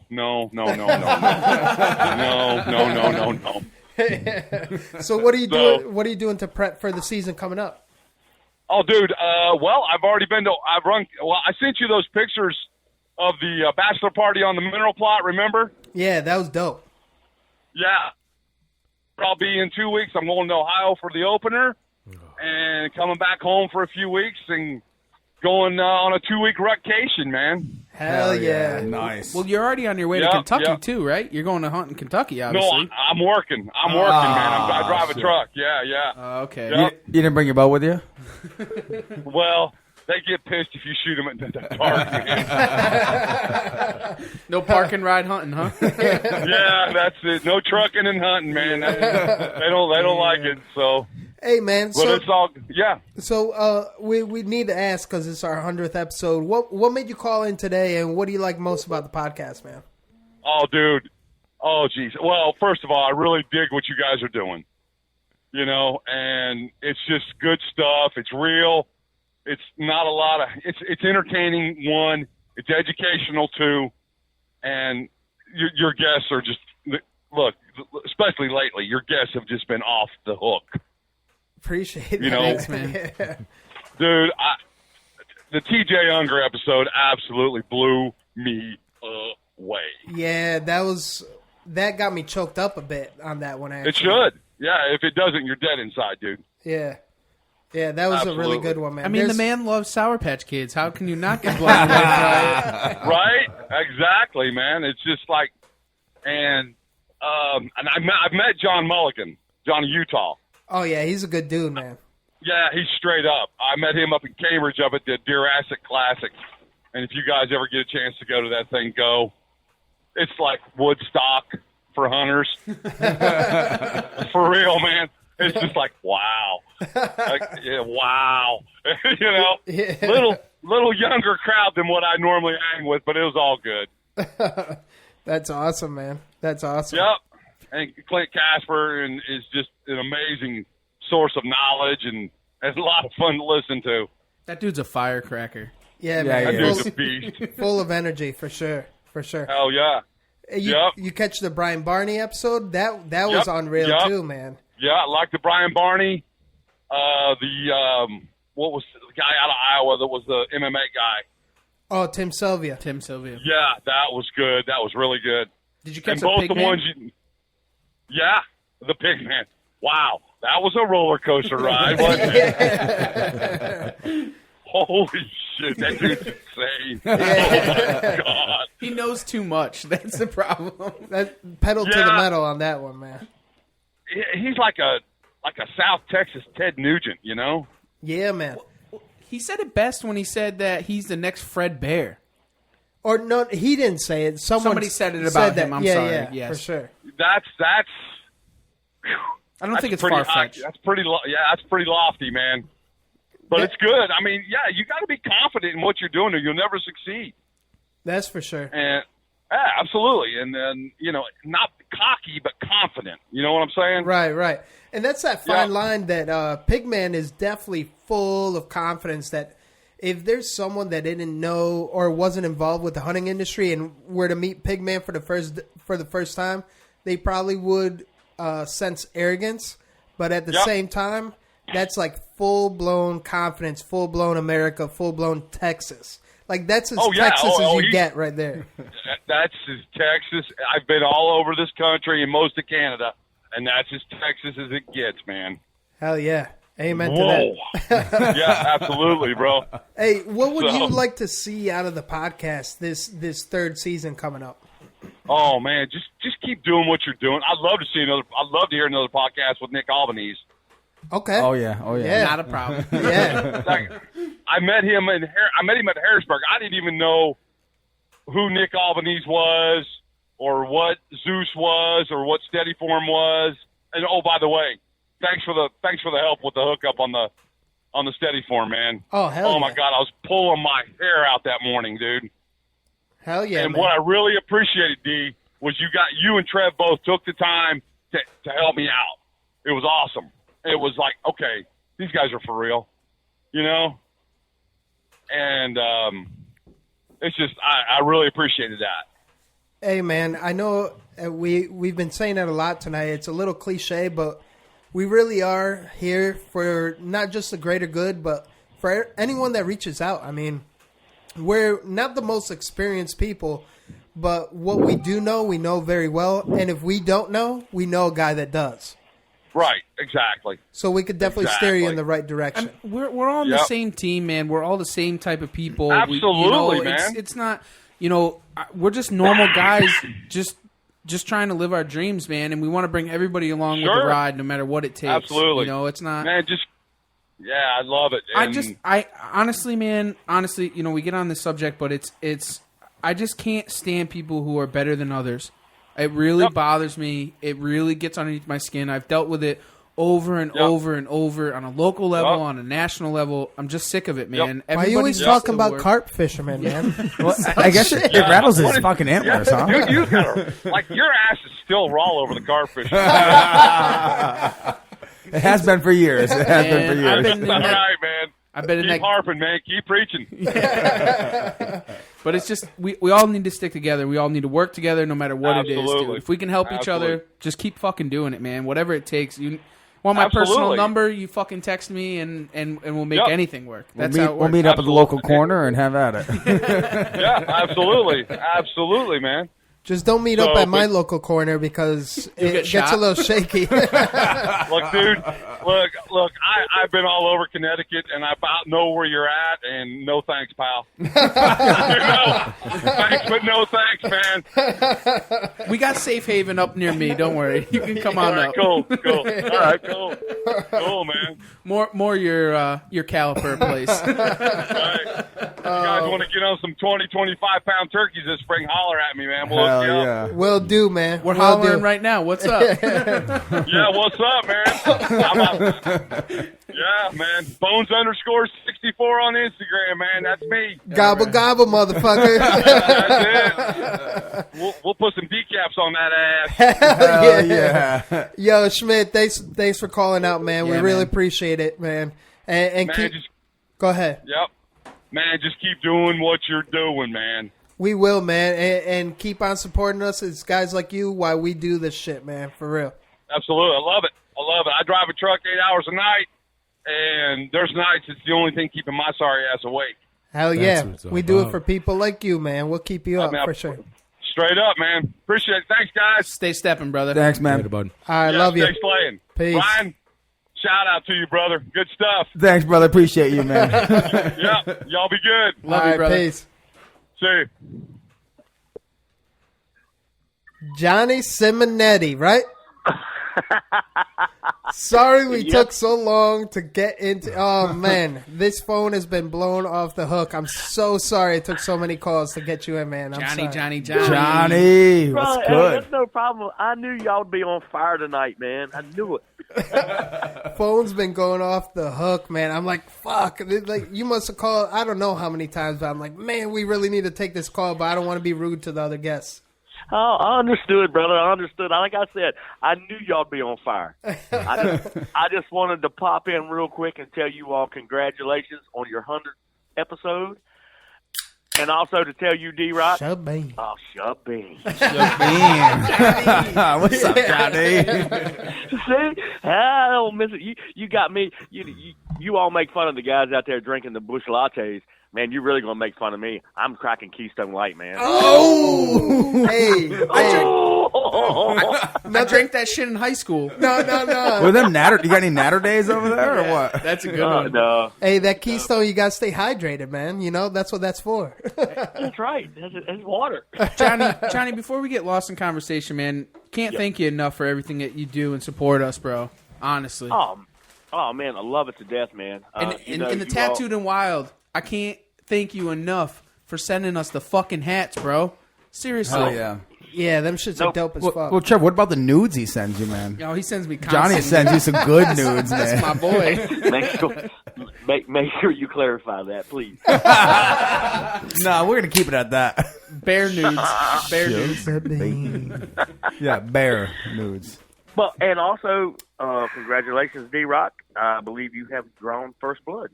Yes, sir. Yes, sir. Thank you, man. Appreciate Yes, you, man. indeed. For real. Hey, what's a man got to do? Do I need to send you some Shabim beer for one of them tie-dyed tank tops, man? Them shits are fire as fuck. Yeah. Absolutely. I'll take some Shabim. I'll make sure I try to get my hands on one of those for you. That's all right. I'm just playing. Man. I'll send you beer anyways. Well, my wife is actually going down Wednesday to get tattooed at 4:00 by Dallas, so I'll tell her to snatch one. Nice. What's she getting done? She's getting she had my wife is, I don't know, she's 3 years older than I am, so she's 46. She just went to her first concert this past year. You mean she's 22? Yeah, right. That's right. That's right. Oh yeah, she don't listen to the show. I'm safe. Oh, okay. All right. Cool. She's getting. They went to her and my daughter are really into this BTS group. It's believe it or not, it's a K-pop group, and they went to New Jersey one weekend to go watch them, in concert. And she wants to get. They have a design of a heart. It's called, the tour is called Love Yourself. And she just wants to get that heart. Nothing fancy, just something simple to memorialize her first concert ever, and going with my daughter. Nice, that's awesome, nice, man. Johnny, can you just tell everyone where you're from? Yeah, let our listeners know and who what you group are. you're part of, and so on and so forth. My name is Johnny Simonetti. I'm from Stanton, Virginia. Been affiliated with Tattooed in the Wild since the inception of 10 years ago. You can find me on Instagram at Johnny Simo, Tattooed in the Wild. And I'm on Facebook, but mainly Facebook is more personal stuff. I do a lot of giveaways here in our area. And so, but basically you can find me on Instagram is the best place to get a hold of me. And you're on the Toddcast, right? Yeah, co-host, yes, right? Yes, indeed. My man, Todd Orndorff, on the Toddcast, he called me up a month or so ago and wanted me to ask if I would be a co-host, and dude, we just been having a ball. Hell yeah, I got to give that a listen, man. From what I hear, you're it's missing really out. good, man. You're missing out. Am I? Yeah. I've been so busy. I don't even listen to our podcast, so that's really bad, man. Not even that, but mad respect to the Titty and Shiner show also. They constantly shouting both of us out, and mad respect for them, honestly. There's a lot of good podcasts out right now. It's ridiculous. And it's all that same, like, close community that we're in, man. That one umbrella, you know? It really is. I mean, if it wasn't for the Titty and Shiner show, I've been friends with Shiner for 4 years, just like I've been friends with Todd Orndorff for 4 years. And it all came from Instagram, getting hooked up with Dallas and Keith from Tattooed in the Wild. And Dallas was like, dude, you got to get on Instagram. Start following hunting shows and, hunting people and all this.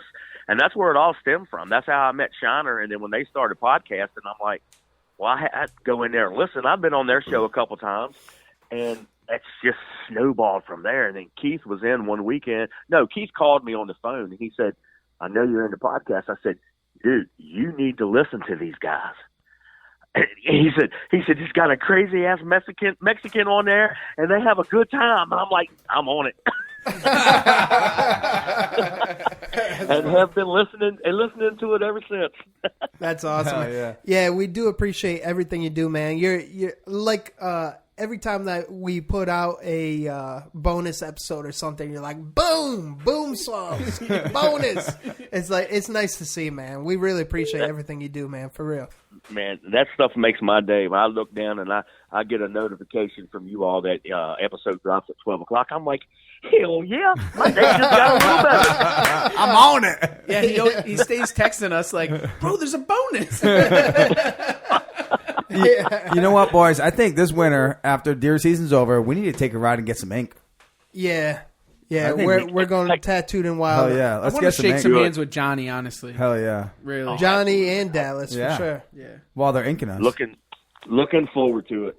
Looking yeah. forward to it. It's going to happen. It might be a while, but it's going to happen because I've said before, I don't travel too much. I'm a kind of a homebody.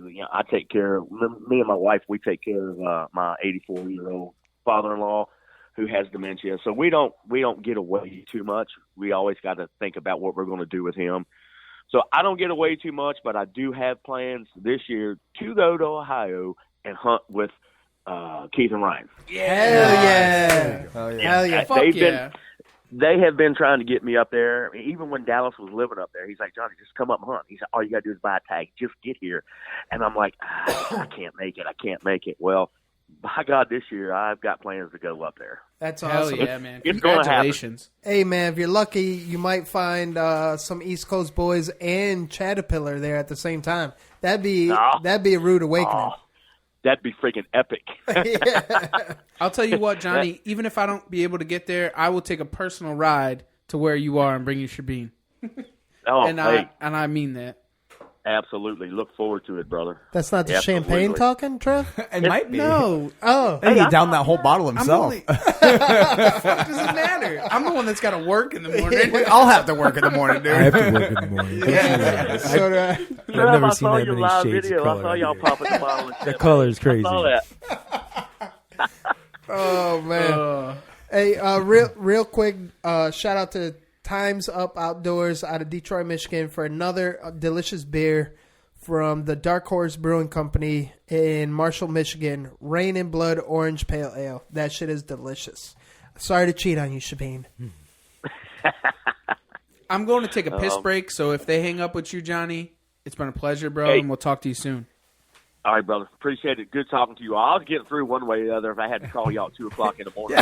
We might still be here. The phone's been ringing off the hook, so we might still be recording. So don't be surprised. Good deal. Hey, look, I'm not going to keep y'all. I know you probably got other people wanting to call in, so I just wanted to give y'all a shout-out and say congratulations, D-Rock. Congratulations on your kill this morning. It's awesome. Thanks, man. Appreciate you, man. Love you. Love you, brother. All right, We'll brother. talk to you. See y'all. Peace. All right. Bye-bye. Bye. Wow. Yeah. Our boy Johnny Simonetti. Hell yeah. So, Ghost Hunter, Yeah, buddy. What's up? why don't you tell our listeners vaguely who you are and what drives you to get into the woods? This is so new to me with this just sitting here and just hearing everything live. It's a different. It's real. Like when you hear it and you're listening to it and you're loving it, it's awesome. These guys rock. But like when you sit next to your buddies and you see it live, it's a different thing. So I met Trevor and Ryan like 3 years ago. Yeah, it's been a bit now. Yeah, it's getting there. It felt like for CT Bowhunting, right? For CT Bowhunting, and I was on like sabbatical and quit my job and just was gonna bow hunt for the season. It was perfect timing. It was like November 1st. I quit my job, so I started fishing for albies and hunting. And met Trevor and introduced myself to these guys, and then we just started hunting. And Trevor and I really got into learning who we were as hunters. And what I love about these guys is we're humble because we hunt in Connecticut. It's we don't come from a lot of giants. We don't come from they're here, but we don't come from a spot where you could see tons of deer all the time. And you know, you're shooting and passing up on 140s and 150s to get that 170. Like, just this doesn't happen here. And to shoot a doe and a fork horn and a 6-pointer in this state, to see people fill their freezers and that excitement is what just gets me all fired up, man. Hell like, and that's where it comes from. The passion, you know, I obviously. Ooh. I'm just glad to hear the ghost hunter on the podcast. I think he's got a fake voice right now. Ohio chiming in. I was sitting in the tree all day. Welcome to East Coast Bowhunting Podcast. Who we talking to? Yo, it's your man Ryan from Ohio. There he is!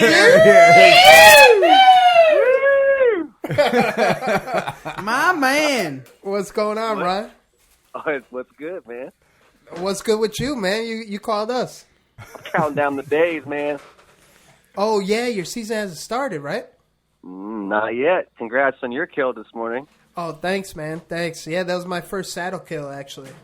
Oh, man, can't wait. Dude, it was 15 yards and done. I shot it at, honestly, at roadblock again. I think it was 20. Was it 28, did I say? That's what you said, I think last time it was in the 30s, no? No. I thought it was in I the don't, 100s. Nah, I don't 28's embellish. the new 30. Yeah, well, that ritual, man, that thing will shoot through 100, no? It was 28 yards, and it fell down after running 15 yards. It just, the Zeus just, it bled out. It bled out before it could even find out what happened. Love it, man. Love it. I can't wait to cut the Zeus loose myself. Yeah, you got the Zeus and a saddle yourself, right? You know it, baby. I got it all set up. I've been practicing, so I'm ready to get out in the woods and get it done for real. Hell yeah. So what, actually, real quick for all the other listeners, tell us who you are real quick and where you're chiming in from. All right, Ryan Davis. I'm from Ohio. Tattooed in the wild, baby, all the way. And tell us what your goals are as far as you have your farm. It's basically a preserve because you've been growing these deer for quite some time now, right? Yeah, man, this has been a lot of fun doing this, and it all started with filming with Tattoo in the Wild. We just started managing a piece of property that I'm blessed to have as a family farm. And we started traveling and negotiating hunts and just doing things like that with the property. I brought a lot of people from the East Coast to the West Coast to come hang out. And we just enjoy hunting and sharing the stories. We're all avid outdoorsmen. So, I mean, my goal is to increase my friends' odds. You know, anybody who comes out to hunt and hang out, just that's what we do, try to get you on big deer. Hell yeah, man. It was a lot of fun last time I was out there, just kind of chilling and appreciate all the hospitality, man. Especially the dog, the dog that would make sure I get up in the morning. I forgot her name. What's her name? Daisy. Daisy, yeah. Very, very lovable creature. She'll get you up. Yep. Oh, yeah. There ain't no sleeping in with Daisy. Back to back, tattooed in the wild right now. I know. Hell it's great. yeah. We just had Johnny Simonetti out. The best part of it, the best part of this whole thing was that G called in, and I thought it was you, so I started yelling and screaming and fucking. You had a great intro, and then G started talking, and I'm like, "That's not shit. fucking right." Yeah, he's like, "Oh shit, this is G." So you have a double intro. That's awesome. He actually sent me a message. He's like, "Yo, call in." I'm like, "All right." I didn't know you guys were still going on. Yeah. We'll be here all It's night. early. It's early. It is early. What time time? Yeah, 9:25. Yeah, we're gonna be here all night for sure. I've been writing down numbers that have called in. No lie, like at least 2 to 3 times each number, and we need to call them back because I just feel bad, man. All right, so I'm just gonna call out of work, and that's what I'm saying. I called out today, and man, tomorrow morning. Ryan, you might not know who that is. That's the Ghost Hunter. What's up, buddy? Hunter. Yeah. Ghost Hunter is actually a very, very close friend of ours.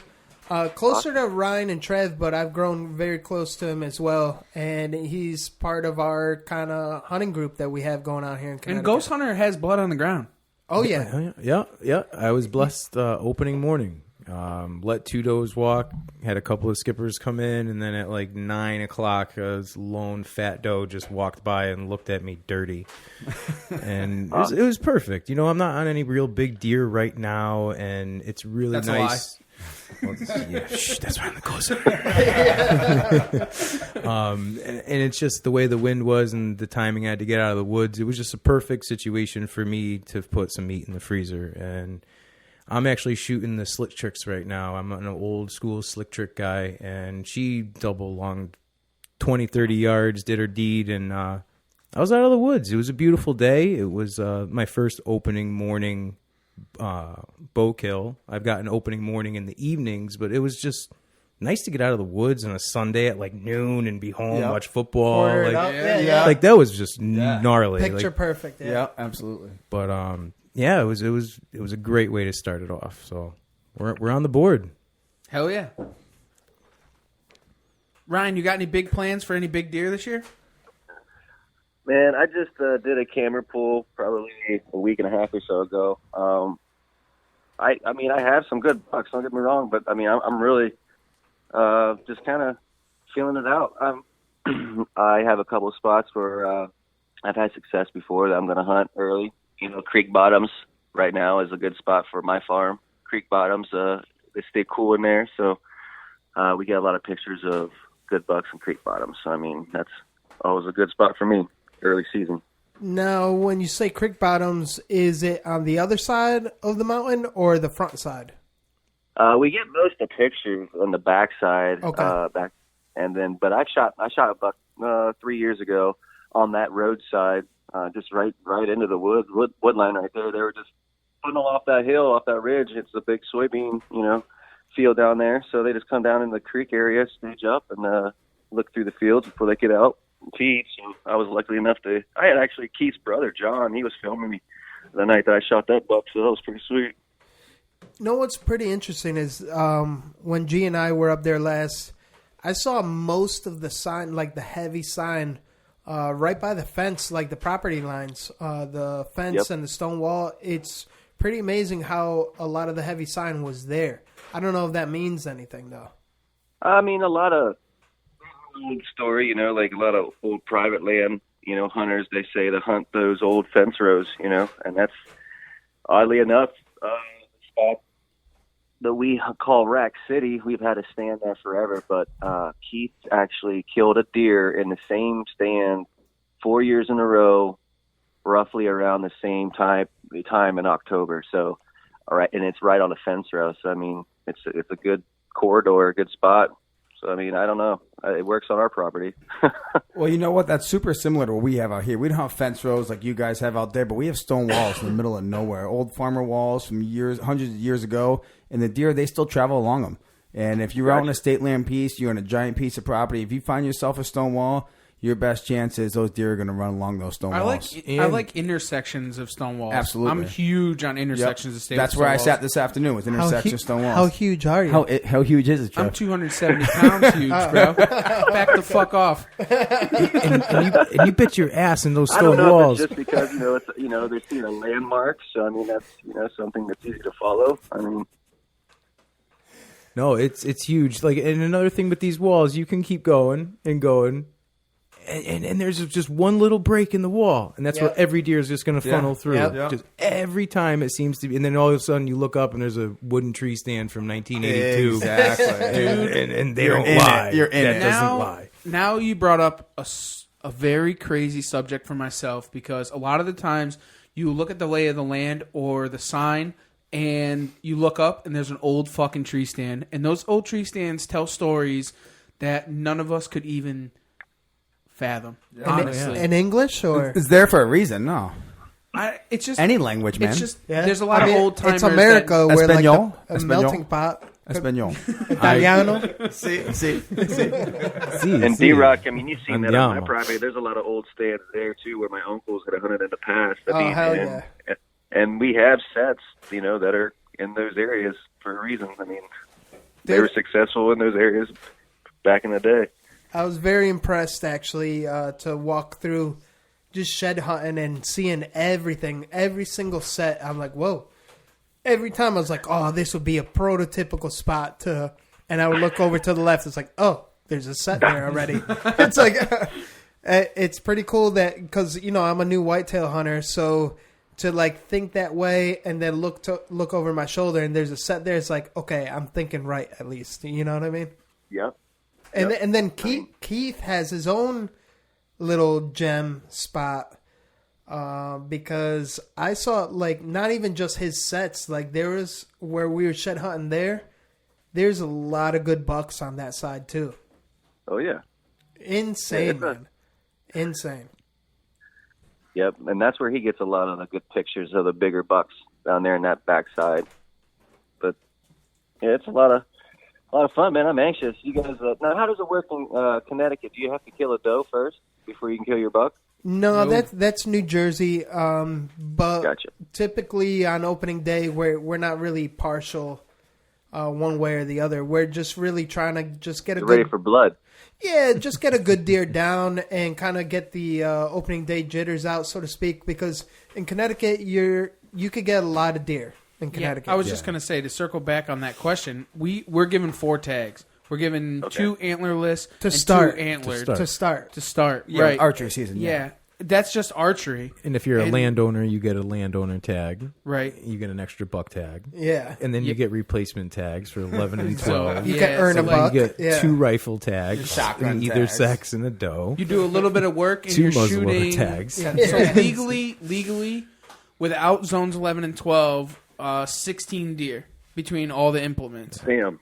Yeah. Wow. And then if you're in zones 11 and 12, you're given replacement tags. Every 3 does, you get a replacement buck tag. And then it extends it for another 30 days. Yeah, like it's never ending. You know what I'm saying? If you do a little bit of work, you get some property in the southern zones, it's game on. You literally can shoot as many deer as you honestly want. Managing's hard. And I'll tell you this. So a big shout out to Captain Mike, because he's on deer number 2 for 2 days. And in zones 11 and 12. He shot a 5-pointer today with his girlfriend, who she actually shot it, and then yesterday he smoked a doe. And it's just, he would kill a deer. Did it get him high? $1 a day. What? Huh? You smoked the doe. Did it get him high? Yeah. Oh, good one. Shabine. I'll tell you what, I saw the freaking pictures of that, the lung blood and the bubbles that were coming out of that. He shot that just perfect. We gotta call him. Hey, Ryan, we got a call from Kansas, so we got to let you go, brother. Thank you for calling in, man. Thanks, Ryan. Thanks, Ryan. All right, love you, bro. Love you. Peace. East Coast Bowhunting Podcast. How you doing? Who are you, and where you from? What's up, D-Rock? It's Alex out in Kansas. Alex, what's good, man? How you doing? What's going on? Just leaving the woods, driving home. There you go. Attaboy. You get lucky? You see anything? No, I just seen 4 does. Came out about 20 minutes before last light. Had to blow the coyote call to get them to get out of the bean field. There you go. Actually, you know what? Why don't you dip into that a little bit? Because we've touched on it in the past year on a couple episodes. Tell the newbies out there why you blew the coyote call to get out of the woods. Well, that way they ain't looking at my big fat ass climbing down the tree when I'm trying to get out. Raw, real, no bullshit right there. That's true. That's what it is. You know, Alex, you there? You cut in and out. Homie, you there? Hey, call us back when you get some service, man. We can't hear you too well right now. We're going to have to let you go. Call us back. He was just digging into some Yeah. good stuff too. Yeah, So yeah, I know. everyone that's listening, stay tuned. He's gonna call back. Oh, he's definitely That's gonna some call good back. information. We've touched on with mock before, right? Isn't that a mock tactic? It is a mock tactic. Oh man. So let's get back on the ghost hunter. Ghost stories, hunter. man. Stop. Speaking of that, What's up, mock, ghost hunter? mock scrapes. Oh, you need Let's to talk about Oh, mock mock. scrapes. Oh yeah, go ahead. Early mock Yeah, scrapes. let's hear about it. Love it. I saw 2 clear as day scrapes today walking up to my spot. I think they're natural from years to come, and I think they're just visited every day by just natural deer, does and bucks. Let me ask you this, ghost hunter. Was there a specific terrain? What kind of terrain were you in? This is gnarly. There's very few big pieces of property left in central Connecticut where I hunt, and this is a mountainside that I am lucky enough to have a tote road that goes about a quarter of a mile to half a mile into this mountain, and then it cuts up on a flat. So it's actually the side hill of a mountain with a really good swamp on that with lower fields and bedding and feeding. So I'm in the biggest transition you can get. So it's actually like deer doing deer things in Connecticut are very rare all day long. Usually you sit, get in your stand, it's 5-10 minutes in the morning. That's it. You go out in the afternoon, you get deer the last 10 minutes. This spot, I'm lucky enough, I'm so deep in there that they're doing deer things all day long. So got a couple of cool cameras in there. There's does checking this scrape. There's a couple little bucks. Nothing really good yet, but they're in there. And it's just really cool to see that it doesn't need to be the rut. There's no pre-rut. There's no signs of anything of that. It's just natural sign. And that's my stand's 10 feet away from that. Perfect. That's awesome, man. I'm ready. And how do you go about finding those areas to hunt? Years and years of just knowing the right people, keeping the right people happy, finding property, and then you just turkey hunt it, you shed hunt it, you scout it. Boots on the ground. Boots on the ground. Hunting's every day, all day, it's 24/7. You know what? To piggyback off of that, that's why I love hunting so much is because, like, for example, for today, like, banged out the morning. I'm like, all right, let's see if I could double up this afternoon. Went with the boys out, saw a doe at 50-some-odd yards, didn't have a shot, but at least saw something. Mm-hmm. And we had an agreement because we took one car. It's like, all right, we'll meet by roadside by 6:30 the latest. And I'm like, you know what? I chimed in with these boys. I'm like, all right, it's 5:30. I'm going to get down and forage my way out. And then it took me a while, actually, because I just kept on finding coral after coral after They coral. were out everywhere. I saw Yeah, the golden Coral corals. So I brought out like a bag of 8-pound bag of golden corals. And I actually ended up down the street from the pickup point, and I'm coming out on this person's property. I'm like, you know what? I was gonna go through the woods. I'm like, fuck this shit. I'm going through the driveway. I got my bow in one hand, a bag of corals in the other, and my backpack and my tree stand. This dude's like, hey, what are you doing? I'm like, I'm trying to get to the road, sir. He's like, well, what were you doing in the woods? I'm like, well, that's state forest back there, sir. I don't know if you knew that, but I'm just really trying to get picked up.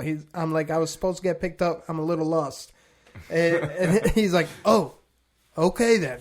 So it's nice to be in eastern Connecticut, though, because it's a lot like down south or out Midwest, or even the quote-unquote Middle Eastern, like Ohio, West Pennsylvania. Yeah. Is that's what it is, man. Like, in that little section of Connecticut, it's just like that. Well, even in the meantime, me and Trevor, we're playing with our steps and our wild edge perch and our freaking saddles on the side of the road waiting for him. We're trying to text him, call him, like, dude, should we start walking out into the woods, see if we can find him? Maybe his phone died, he's lost. D-Rock time. I'm like, Travis, he's got his harness with him, right? I'm like, what do we do? I don't want him to be surrounded by deer, and then we're going out after him when he's trying to shoot one. Next thing we know, we hear a car and just D-Rock yelling at the guy that was asking him questions about hunting. We're like, oh, there he is, down the road. He's walking up the road. Not even that, but the whole entire time that we're waiting for D-Rock, me and Pornstar Ryan are messing around with the saddle. Yeah. I'm like, oh, I do this, and Yeah. Ryan's like, oh, I do that, Yeah. and oh, the perch, I do this, and this is where I set up On the the side of the step, road. and On the side of the road, yeah. Whatever, we're on But it state was- land. But going back to it, I mean, it's a 24-hour a day, 7-day a week Yeah. thing that Yeah. we Oh, live yeah. and dream. We're waiting on the side of the road, and we're fucking with steps and saddles and I mean, it's Shit, just, if there was a stream there, I'd probably be brook trout fishing. I got a spot if you want to do both. I've wasted a lot of years of my life waiting on the side of the road. A lot of good years. But, well, and I'll tell you what is I didn't get the pleasure of getting a Yorick yet from Wild Dad Jank, and I sat in Trev's, and man, that thing is sweet. You like it? I like it a lot. I like You it a like lot. it a lot? It's a wicked, lot, a wicked lot. comfortable. As soon as I can get my hands on one Wicked? of those, when Wild Dad Jank gets them back in stock, I'm getting me one of them. Is there any people? Yeah, I was gonna say, is there any people we got to call We're back? calling them. I just wanted to get through Ghost Hunter's story. Butthole. Really? No. You're calling I your thought own you- safe I thought you were word? going to say that. Hello? Shawnee Sean, how you? Yo, what up? What's good? Mr. Polk? This is. Oh, damn. Yo, What's up, fellas? Yo, Sean. What's up, Sean? Sorry we didn't get to you in time, man. You kind of gave up on us. You stopped calling. Well, I only called like freaking 12 times. I know, man. I'm so sorry. The phone's been ringing off the hook. So I've actually been Shabeen burp. I've been writing down phone numbers to make sure I call back. Oh, no problem, man. So you're top of the figured- list. I figured y'all were freaking busy as shit. You getting a lot of calls. So for our listeners, man, remind them who you are and where you're chiming in from. Sean Polk, I'm calling in from Virginia, Chesapeake, Virginia, and but I'll be up by you guys this weekend. Hell yeah, you better hit us up so we can Connecticut slay. boy. Yeah, man. I'm coming up Thursday. I'm gonna hunt Friday, Saturday, Sunday, and then head back Monday. You gonna hit up that same farm we went to or a different spot? I'm gonna try. The only shitty thing is I found out last week she gave 4 other guys permission to hunt there now. Are they Archie hunters as well, or? That I don't know yet. I'm hoping not. Yeah, it still sucks. Let's hope they're gun hunters since you're here Hey, now. Polk. Was that the same place where you've been sending me those pictures, or the buck that you have over there that you found that shed? Yeah. Oh. Yeah, I'm not happy about that. Well, I I mean, got the phone call from the other guy that hunts there, and he told me last week, and it ruined my entire week. I was so pissed. Wow, man. But man, yeah, I but I'm feel your hoping pain. that they don't bow hunt, so they'll get an early crack at it before gun season opens up. So Good. The only good thing is those guys. Supposedly they're from like an hour away somewhere, and they have other properties. So hopefully they won't come much, if at all. I'm hoping. Hey man, some good news. I want to reciprocate the kind intentions. The last time I got a property that you could come on and jump on, man. It's actually just outside the hood, but the same mountain. Is that where you freaking got your deer the other day? Yeah. Actually, I got it on the other side of the mountain by the body of water, but this side is like Fabio's territory. Okay. Yeah, the only requirement is you can't shoot them. I'll show you pictures of them so you know. That's D-Rock's deal. Yeah. I've seen pictures. I wouldn't do that to you. I would freaking feel horrible. All right, where? As long as we're on the same page. But there's plenty of good deer on there, though. Dude, yeah, you freaking first blood, man, first day. Yeah, man. Yeah. That's what I like to see. Thanks, man. We're talking first blood, first day. Nothing's worse than, well, not worse, but awesome that you came up to Connecticut and smacked 3 turkeys in the first day. I know, What do you man. mean? Crazy. That was fucking Yeah, awesome, dude. That was badass. Yeah, that probably won't happen again. That was epic. Everybody- Because you texted me and you're like, all right, I got this one down, and then number 2, and then now number 3. I'm like, are you fucking kidding me? He tagged out on private land. One day. 3 different properties, one fucking day. Yeah. And down here, everybody was shitting their pants because down here you get 2 or 3 birds, but you can only shoot 1 a day. Oh, okay. So everybody's like, what the hell? How the hell? I was like, there you can tag out on 1 day, but that's back in Connecticut. But here you can only shoot 1 a day. I think you're probably one of the only people that have ever done that I know. So the sad thing is there were still more birds. If I had more tags and other people with me, it would have shot more. That's awesome. Yo, so real quick, tell us why you were chiming in and why you called into the East Coast Bowhunting Podcast. You guys, I want to call in and chat with you guys on your big 100th episode, man. I mean, that's a pretty big milestone, and you know, you guys have been doing it for a year now and just steady pumping them out. And I just want to say congrats and say what's up. Word, we appreciate it, man. Thank you very much. Yeah, man. I mean, you're a CT native, so I mean, it's nice. It's funny because you picked up a Virginia accent, but that's what everybody back home tells me, and I don't really hear it, but they're like, "No, there's certain shit you say, you definitely could hear it." And I was like, I always said when I moved down here for school, I would never get an accent, and I'd never start saying y'all. And I'm just like, now it's so much easier than saying you guys or everybody or you all. Yeah. It's all one word. Yeah, it just rolls off the tongue a lot better. Oh yeah. So what are your goals for this season? Early season. What are you trying to do? Shoot, early season. I just want to get a little meat in the freezer. If it's a doe, if it's a nice buck, I don't really care. I just want to draw blood and get something in the freezer and kind of knock the cobwebs off. But the rest of the season, like Trev was saying, I got a nice buck on camera that found the sheds and got some pictures that he's really he's been occupying a lot of my thoughts here the last month or so. So I plan on going after him before somebody else gets him. He's a true Connecticut stud, man. He really, honestly is. Are you talking about Sean? Sean's a true Connecticut stud? Is that what you're talking about? Sean is also, but I was talking about the deer. Yeah, if I get him in Connecticut, I mean, he's no freaking giant, but for Connecticut, he's a really good deer. He's a respectful. Good. I've only got one other deer that's even in that caliber in Connecticut, and if I shot him, especially with the bow, oh man, he'd definitely be going on my wall. Word. So I mean, actually, why don't you let us know how you found East Coast Bowhunting Podcast? So this way, people kind of get a gist of the reality. Did I just say a different accent? The reality. I think you did. You've been talking to Sean too long. We've got people all over the country right now, man. Sorry, I'm getting confused.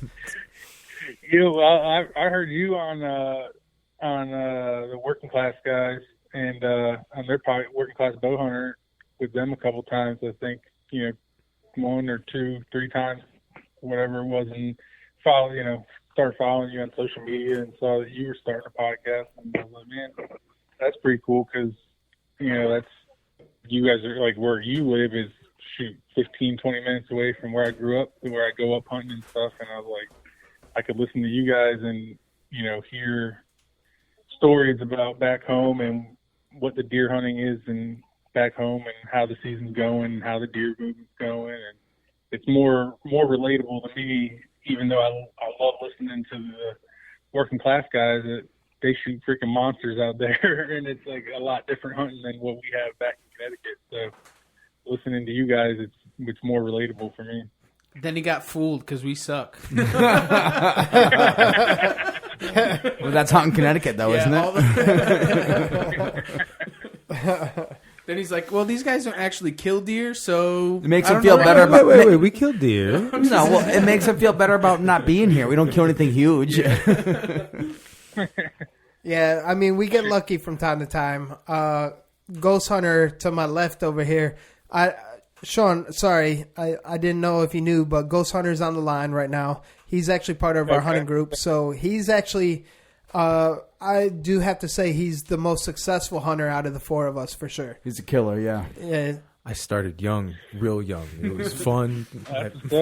My father didn't want me out drinking and doing stupid shit in high school and middle school, so I started shooting a bow at like 10, started shooting deer at 11.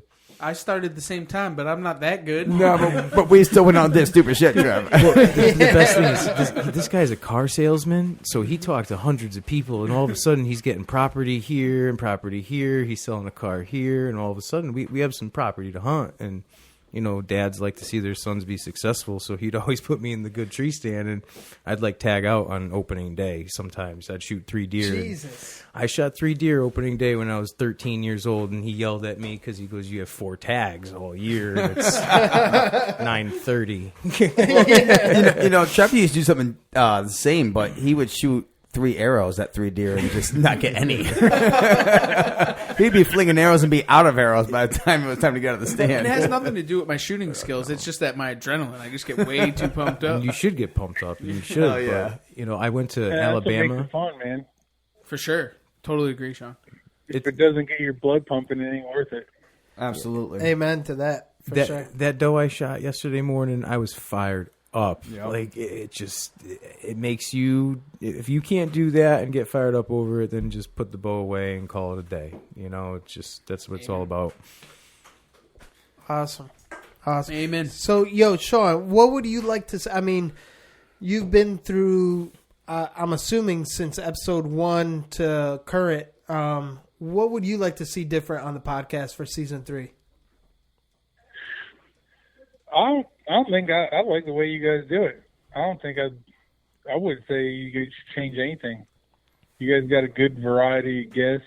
You guys got I like the new segments y'all been throwing in with the I like the whitetail news, and it's been around for a while. And then I like Trev's foraging and fishing, and when you guys give him shit when he fucks up. Yes. Trev's bloopers. But no, I mean, I like it. You guys good variety of guests. You get some, big name people, and then you got some people that other people might not know about that you get on there and kind of, get some exposure and, let everybody know who they are. And I like it. I don't think you should change nothing. Cool. Appreciate that, Yeah, man. we appreciate that. Thank you. For sure. Well, we're looking forward to seeing you. Pumping them out. Hell yeah. That's our mission, brother. man. That's our mission. Maybe we could break 200 within this next year. That'd be something hell yeah. else. That would be fucking cool, That's huh? a goal I'm setter. not waiting around for that. though. Watch I'm up, gonna everyone. be here. I'm going to be here for more. This is fun. This is it's something totally real. My heart's pounding. Like I feel like there's like You got deer coming there's in? like a 170 in front of me right now, and I just can't Yeah. figure it out. Like, it's fun. This is what it's all about. Like being with my friends and actually being a part of this. It's special. It's really, really cool. Hell And yeah, it's- man. It's opening day. That's what it is, for sure. Like, For sure. well, And, Sean, we're really, all of us here in East Coast Bowhunting Podcast, we're really looking forward to seeing you at the end of this week, and we're definitely going to make something happen. And, I mean, between all of us here, we're going to get some more blood on the ground, I'm sure of it. Oh, yeah. For sure. Oh, yeah. Dude, I'm hoping. My dad went out today. He didn't see nothing, but my brother-in-law, he shot one yesterday morning, opening day. Hell yeah. Nice. Congrats Very to him, nice. man. Yeah, Nice, man. I hope you get the Yeah, monster yeah. while you're up here, Sean. I really do, and you're calling us to come help drag. I'm hoping, man. You and me both, because after that phone call last week, I got me worried. Now having other guys in there, so I need to hit it hard while I can. But I'm hoping they don't bow hunt, so it'll give me some extra time before gun season opens up. So we'll see what happens. Hell yeah. And if you hit a booner, a taxidermist and a scorer that can hook you up right away. Who's yeah. that? Who's that? He knows who it is. He knows who it is. Oh, it's that guy that sucks, but he's good with bone, right? Hey, Sean, can you give him the safe word for us? What's the safe word? Oh, come Sean? on. My man. Thanks, Sean. Appreciate it. I'm going to go take a piss break at this point, then. Thanks, Sean. I knew he knew it. Oh, boy. Yo, Sean, have a good night, brother. We love you. Stay stepping, brother. You guys too. All right, peace. Take it easy. Damn. It's fun. Yeah. Good old Sean, man. I love Sean. What a great fucking dude. Yeah, we have quite a few more to catch up to, man. All right, who's next? I don't know. I mean, shit, take us back down memory lane, Trev. What from day one till now? Tell us the one thing that stands out the most. Like, first thing that comes to mind. First thing comes to mind, I'm going to go with Harrisburg. Okay. The Enlighten reason us. I go with Harrisburg is Harrisburg was a place where me and D-Rock busted our fucking asses, man. And we met some serious motherfuckers while we were there. And I've done the show before by myself. But I've never done it with a podcast, Hi, boys. you've reached Grant Wakefield. I'm unable to answer the phone right now, but please leave your name. Should we leave him a message? No. Yeah, let's leave a message real quick. Here, you leave a message, Trev. Who is it, Connor? I don't know. It's for Iowa. It's Connor. You leave a message. You want me to leave a message? Hi, you've reached Grant Wakefield. I'm unable to answer the phone right now, but please leave your name, a message, and your phone number after the beep, and I'll get back to you as soon as I can. Thanks. At the tone, please record your message. When you have finished recording, you may This is hang good. up This or is good. press This is 1 real for more good. options. All you, Ryan.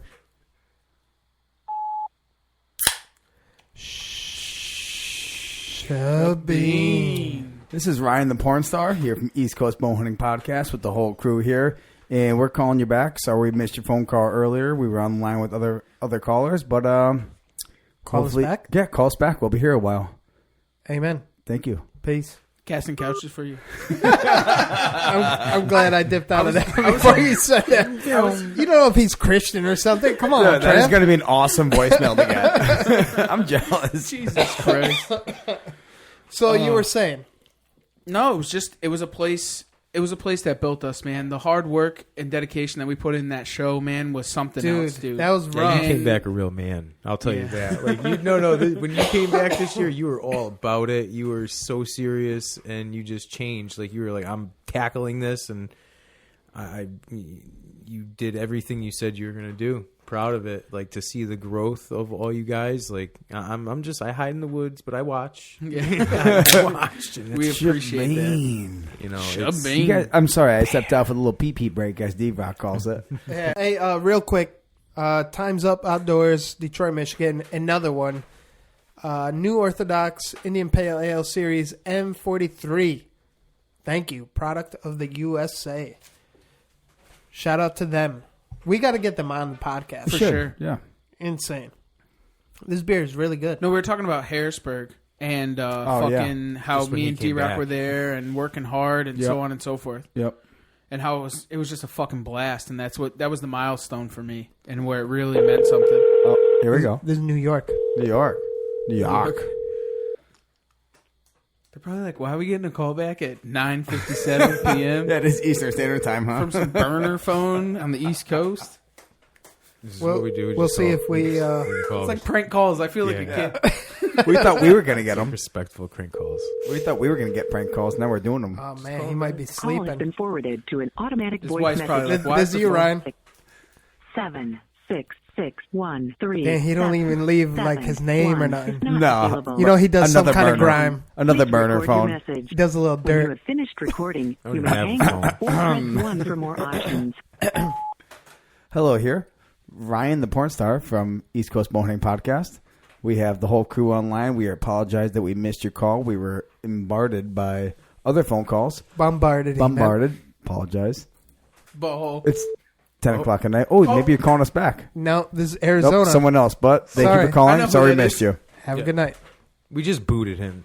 That's Hoss. Yep. Big Hoss on the line. What's up, guys? What's up, Hoss? What's going What on, up, dog? Hoss? Oh, just driving down the road, Always. hustling like always. Hey, you have us on Bluetooth or your car phone? Because you sound like you're talking sure really do. far away. Yeah, I do. I'm driving down the road. Give me just a second here and I'll swap it. All right, cool. You're always driving, man. When do you get time to hunt? Shit. In my dreams, man. As long as you're dreaming it, that's what counts. Hey, Hoss, we have the Ghost Hunter on the line. Ghost Hunter, this is the Arrow Doctor, the Ghost Hunter. What's up? Nice to meet you, man. How you doing? Oh, I'm doing pretty good. You sound a lot better, Hoss. Yeah, I took it off speaker. Word, more sultry. So where are you driving to, Hoss? Where are you going? He's actually kind of hard to hear, but I get to hear a little bit of that. I'm actually on my way to Colorado. Got another big meeting on that deal we talked about last week there. Nice. I'm not familiar with what's going on with that, but Well, it was Tell me a little D-Rock and more. I had a conversation about it. Well, I'm starting to realize D-Rock knows everyone. Yeah, oh yeah. Everyone, everything. All of a sudden he's like, hey guys, I didn't tell you about this, but here it is in the podcast. Well, he's been on everyone's farm. He's seen everyone's sheds. Truth be told, he knows where your beds are. He knows where they sleep. He knows our women. He knows it all, man. It's fucking D-Rock. That's why I'm here now. You say you're going to step in for the women part. He heard women and goes on and said, yup, I'm here. Now, what it is, I don't speak of stuff that is breaking news until it's okay to speak of it. It's out of respect. Right. You know. Absolutely. Yeah. So, I mean, could you speak of that? What you let me know the other day, or no? Not yet. Yeah, I could kind of allude to it. Nothing's set in stone yet. We're having another meeting tomorrow.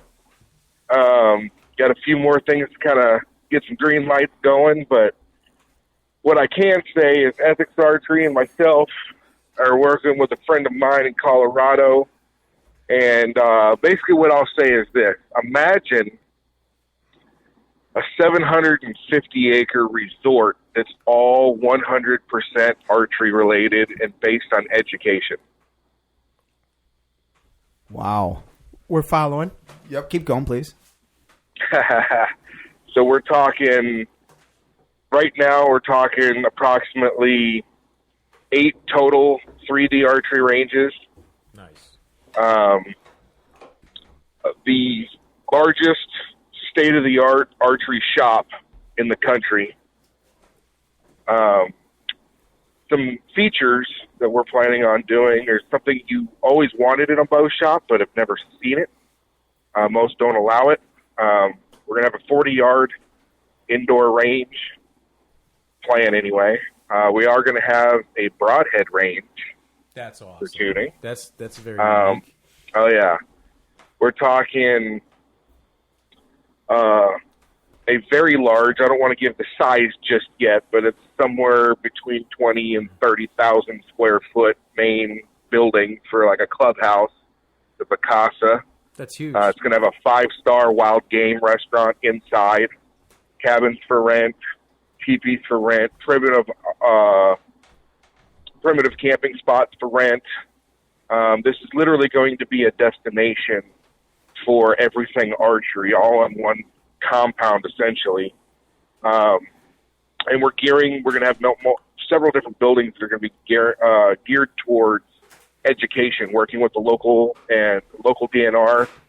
Hopefully we can get with the National Parks and Wildlife and the Ashby Foundation. Kind of working on that, hoping we can get those guys on board and basically using the entire location for education. And this is a place for, if you're already a bow hunter, come on out, enjoy yourself. If you're not, want to learn, we'll teach you. Oh, yeah. Now, Hoss, so it's just kind of an idea. Can you talk to us about what part of the country that's in? This is going to be in Colorado. Oh, you can tell us exactly where it is. Okay. Yes, it will be in Colorado. That might be a plane ride we have to take. Colorado is a freaking drive. Fuck that. Here's the cool thing, man. It's 45 minutes from Denver. I like Denver. Sounds fun. Denver, didn't they just make shrooms medicinal? Yeah. Oh, yes, they did. They've been. We need to go to Colorado. I think flying's a good idea, though. Driving on shrooms might be fun. We just hook around with Hoss. I wouldn't know nothing about it. I just heard it in passing. Oh, man. It's always a good time. The colors are good. But that's brilliant. But yeah, that's just kind of an idea and kind of what we're working on. I'm sure we can later in the future, once we get more green lights, get some more dates available as far as groundbreaking and when things will be up and running and stages, obviously. But we're looking at a $20 million facility. Yeah, that's no joke. You keep on saying we, and I tried to get this out of you last time we talked about.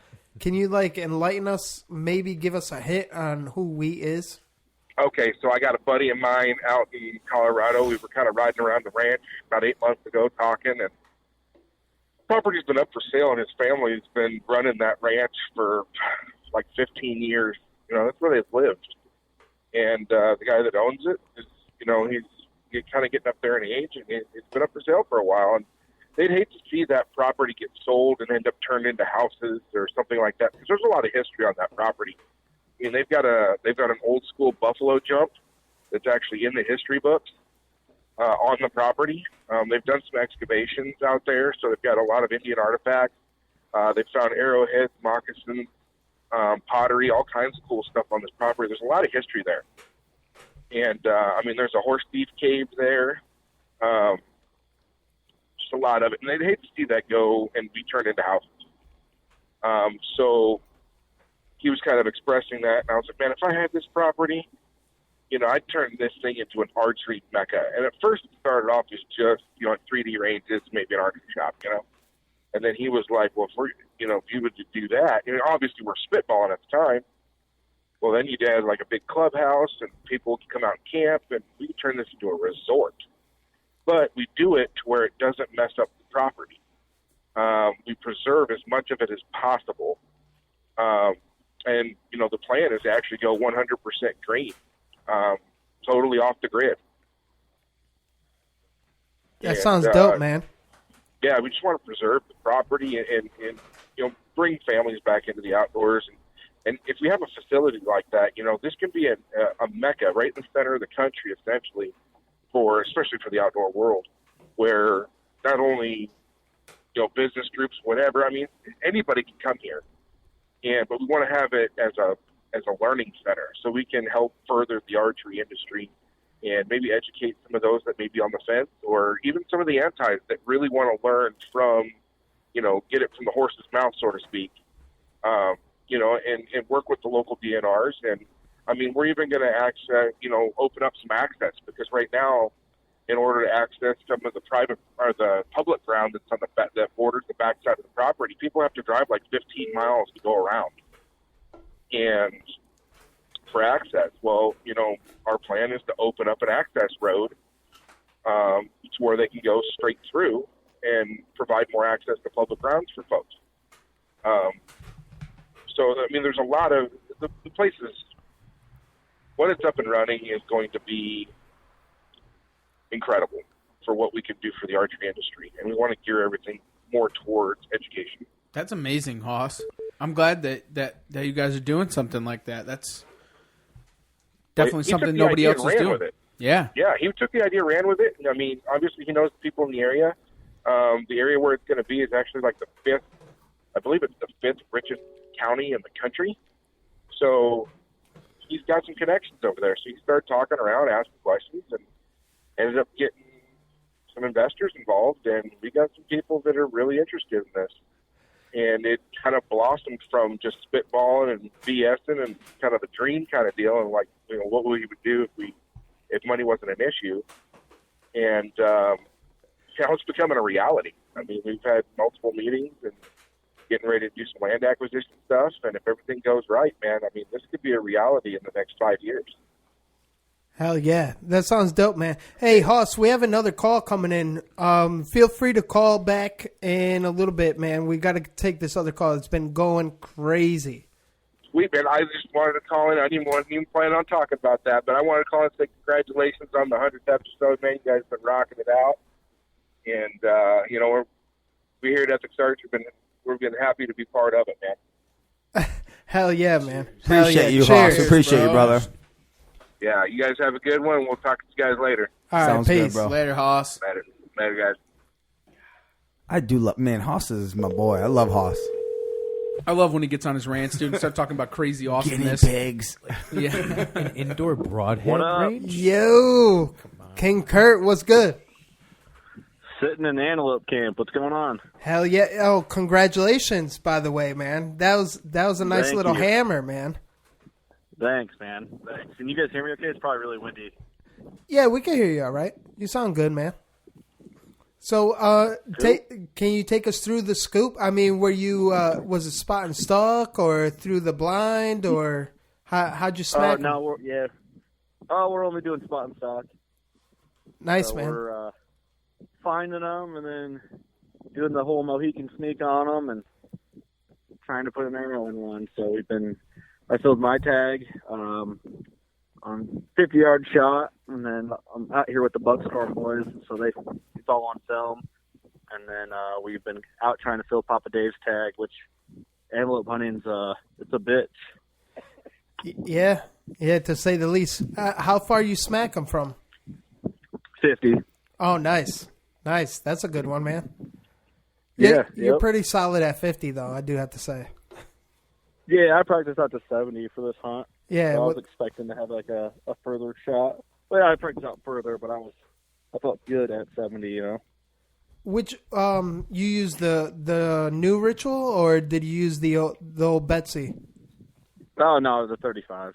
Oh, okay. I got the 35 in Max 1 for my Western hunt, so I figured I'd put it to work. Nice, man. What about Papa Dave? He using the working class? Yeah, he's rocking the working class 33. So we've been working on getting him one. We've been on him the whole time, and we did a really long stop today. I don't know. I think we went 3 miles back and hiked through this little drainage area. I guess it was more of a creek, not necessarily a drainage, and got up on this bedded buck, and he jumped the string on Papa Dave at 50 yards, I think, and took his does and went somewhere else. So it was close, but we filmed most of that, and man, it's a challenge. Like antelope hunting, you have to have everything. You got to be able to shoot. You got to know how to stalk. You got to know how to use the wind. You got to be fairly athletic to get in there when you need to get in there. It's crazy, man. It's an eye opener for sure. Hell yeah, man. We're really happy for you that you can make it happen. How does the antelope taste? Dude, it's awesome. For every person I've ever heard talk shit on how they taste like sage or they don't taste good, that's complete bullshit. I really like it.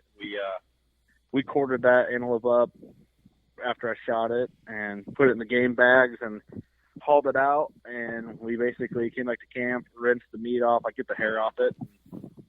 Jeremy from Buckstorm cleaned it up, and we got it ready for dinner. So we threw it in some marinade and went back out hunting, and came back and fried up the tenderloins and a backstrap and had that for dinner. It was awesome. Dude, that's a dinner for champs for sure. Yo, you need to cool. Share the word to Jeremy. I tried hitting him up not too long. Well, probably, I don't know, maybe 6 months ago to try to get him on the podcast because these boys, they do a good job, man. We need to get their word out for sure, man. Hey, he says you need to be on the podcast, Jeremy. Straight up. There's the word right there. There it is. That is. How more direct do you want it, you know? I mean, what? They're out of Colorado, right? Nah, South Dakota. South Dakota. That's right. That's right. Yeah, well, I mean, they need to get their name out on the East Coast so people know who they are. You know what I mean? Yeah. I mean, if you want to learn, the cool thing about their channel, if you want to learn about Western hunting, you can look up Buckstorm on YouTube, and it's not like what you see is what you could expect while Western hunting. You don't get a doctored up video production where they're out with a connection they have that's taking them out to their honey hole so they can shoot. It's all primarily public land, and it's exactly what you should expect if you're going to go Western hunting. So that's awesome, man. I hope Papa Dave connects for sure, man. I do have to say I'm still a little jelly that he's rocking that WCB bow because that thing is pretty as fuck. Yeah. We're going out tomorrow morning. We're gonna get back where we were today on our stock and see if we can't figure out what the wind's doing and get back in there and try and get on another buck. So, hell yeah, going down the list. Are you targeting anything else while you're out there, or you're just kind of helping out Papa Dave from here on? Yeah, we're all going for Papa Dave's buck now, so we're just focused on antelope. They actually, for non-residents now on public, you can't hunt mule deer here until October 1st. October 1st, yeah. Oh, okay. They changed it this year. It used to be, when did it used to open? Same as ours, September. I thought it was late September. It was early September, beginning of September last year, but they changed it. So for non-residents on public, it's October 1st. So we had plans on hunting mule deer and antelope, what everybody stumbled across. Yeah. But it just turned into strictly antelope hunt. So That's not necessarily a bad thing. And, I mean, you being a measurer, you know damn well it's like, out of all the horns out there, those probably shrink the most, or the quickest, rather. So are you going to get that measured, right? no, I don't actually care. I know he's not Pope and Young. Oh, he's not? So no, he's not. He's a good first goat, but man, I think a lot of people would realize when you come out here, this is it's not easy, man. I definitely think I don't know, it's just different. Their view of eyesight is just way bigger. They're way jumpier. They're way more skittish. What did we watch? 3 goats jump the string this weekend or this trip. Wow. Yeah, they're different, man. You have to be tuned in to kill an archery antelope. Like, you have to have everything. You have to have archery skills and like true hunting skills in order to get in and know how to work the terrain. Like, 'cause it's fairly flat, but you got to know, well, the wind's doing this. If I want to get anywhere close with the bow range, I got to use this drainage or this small hump or that small tuft of grass that's just a foot taller than the shit I'm standing in now. Like, you got to be able to figure out all that shit to make it work for you, which it's tough, man. It's an eye opener. So I'm glad I shot the one I did. I was kind of like, man, first day, I don't know if I want to shoot this goat, and then I shot him, and then I'm thrilled with it. And now I'm like, man, now I really see. Like, I'm really glad I shot the goat I did, because it's no joke, man. It is tough. Sweet, man. Yeah, I mean, I can only imagine, and that paints a really good picture. So as far as whitetail, I mean, this is probably the best prepping that you could ever have going into whitetail season, right? Yeah, well, I'll be on a mule deer hunt here in a few weeks, but after that, yeah, I mean, if it was spot and stock on whitetail, that's really rare in Illinois, for where I hunt. It's good. It'll probably help me on my entry and exit, but if I ever have to spot and stalk anything, I feel like a goddamn ninja now. Hell yeah. That's awesome, man. So do you have any specific goals for early season whitetail for your neck of the woods? I won't be able to hunt whitetails until late October at this point. So, no, I don't. I mean, nothing specific. I'd like to just get on a good one, like always. You know. Like always. I like that. Well, that's my goal every year. You know. No, I know. I kind of twisted it a little because I mean, you do have like a mini museum going on there, so. I mean, we all look up to you because I mean, you definitely hit slammers every year, you know. Thanks, brother. Yeah, I mean, I don't know. All you can do is hope for a good one. You know, you can't. I can't make a 190 appear on my property, so you got to shoot what's there or shoot what's mature that's there, whatever your goals are. But true, a good one, man. One that makes me want to shoot him when he comes in fast. That's really all I like. So true. If it happens to be a 190, let's hope it's a 190. If it happens to be a 145.8, I'm going to shoot him. So. Hell yeah. So, Kurt, I don't hate to do this to you, but I mean, East Coast Bowhunting Podcast. You're cutting me short. I'm an antelope camp, so what do you... Yeah, we'll end it with this. East Coast Bowhunting Podcast. What are your thoughts from day one till now? I think it was a good, you mean from the start of the podcast? Yeah, from day one and then all the way until the 1 year mark, until today. Like, what's the first thing that comes to mind? I remember when you called me about that shady dude, Trev. And then thanks, Kurt. Trev called me about, what equipment and all that to use. And it sounded like you had a good game plan. Was focusing on, the whole East Coast thing and Connecticut base and stuff. So I thought it was a good idea from the get, just being East Coast focused and East Coast just channeled. Because, to be honest, nobody in Illinois or the Midwest or even out west thinks about going to Connecticut for any type of hunting. I mean, if they do, it just was never on my radar, at least because I live in big whitetail country, you know. But I know there's a ton of hunters out that direction that need that information or need that community build up because you always hear about Pike County or Buffalo County or whatever in the Midwest. So I thought it was a great idea from the jump. I think it's good, man. You guys are hustling the right way. So this is the 100th episode, right? I've been off social, so I'm assuming that's what this is. Yeah. 100 today. I thought. So yeah, you guys are chipping away at it, so it's good. It's good. Well, we appreciate everything that you contributed along the way, and we always give you props because, I mean, that's the truth of it, man. If we didn't have a helping hand and didn't have that kind of umbrella of the brotherhood, that we kind of like, it just kind of formed in itself, actually. It's just that that podcast family, and it's even further than that. It's just a big community growing together, I guess. I don't know. Yeah, for sure. Yeah, that's what it is. It's a new wave of outdoor media and outdoor content. It's not all just hunting shows anymore. It's a different avenue and a different angle on things, and a different force that has to be reckoned with in the outdoor media production. And if people don't like it, they can kiss our ass. Amen. It's that gang shit. So we want to be sensitive to your time, man, and keep on slaying, brother. And we're definitely best of luck to Papa Dave. Yeah, good luck, Papa Dave. Yep. Thanks for chiming in, brother. Yep. Thanks, Kurt. Congrats, boys. All right, thanks. Peace. Thanks. Peace.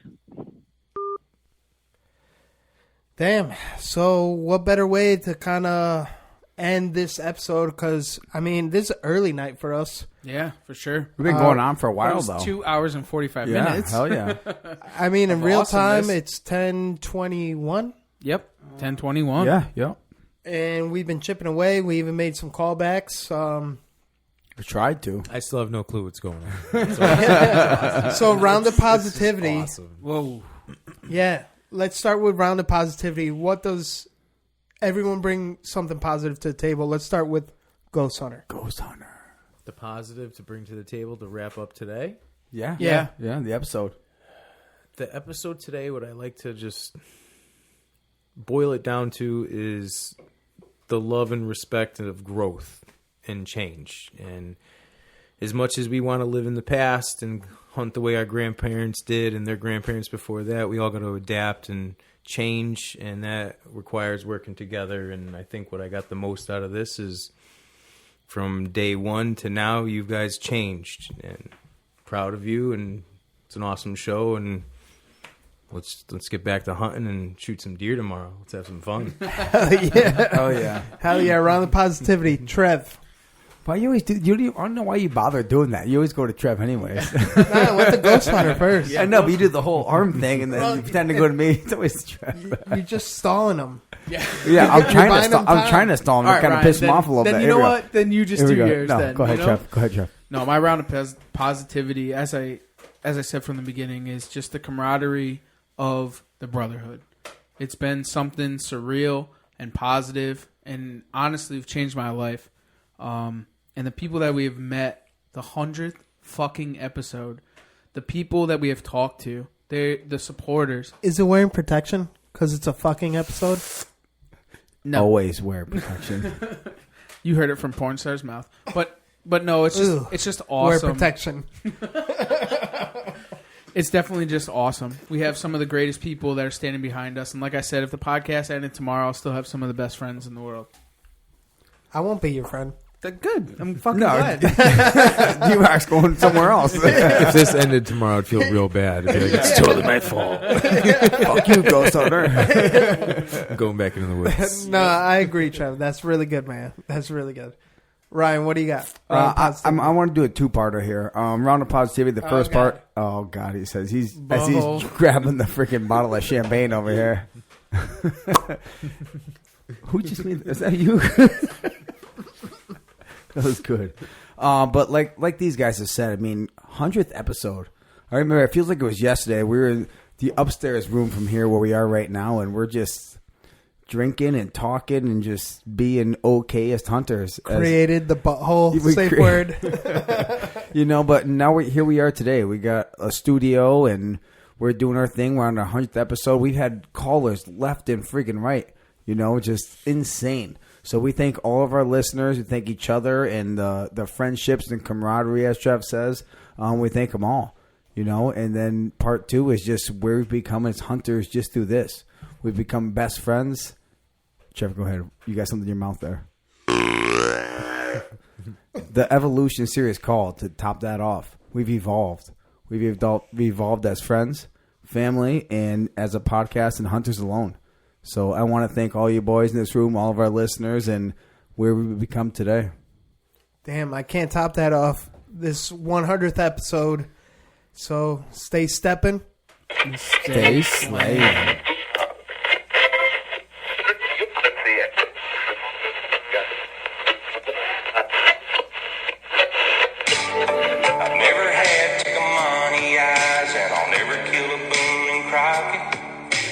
Try to let a few doors walk, but if that freezer runs low, I gotta stock it.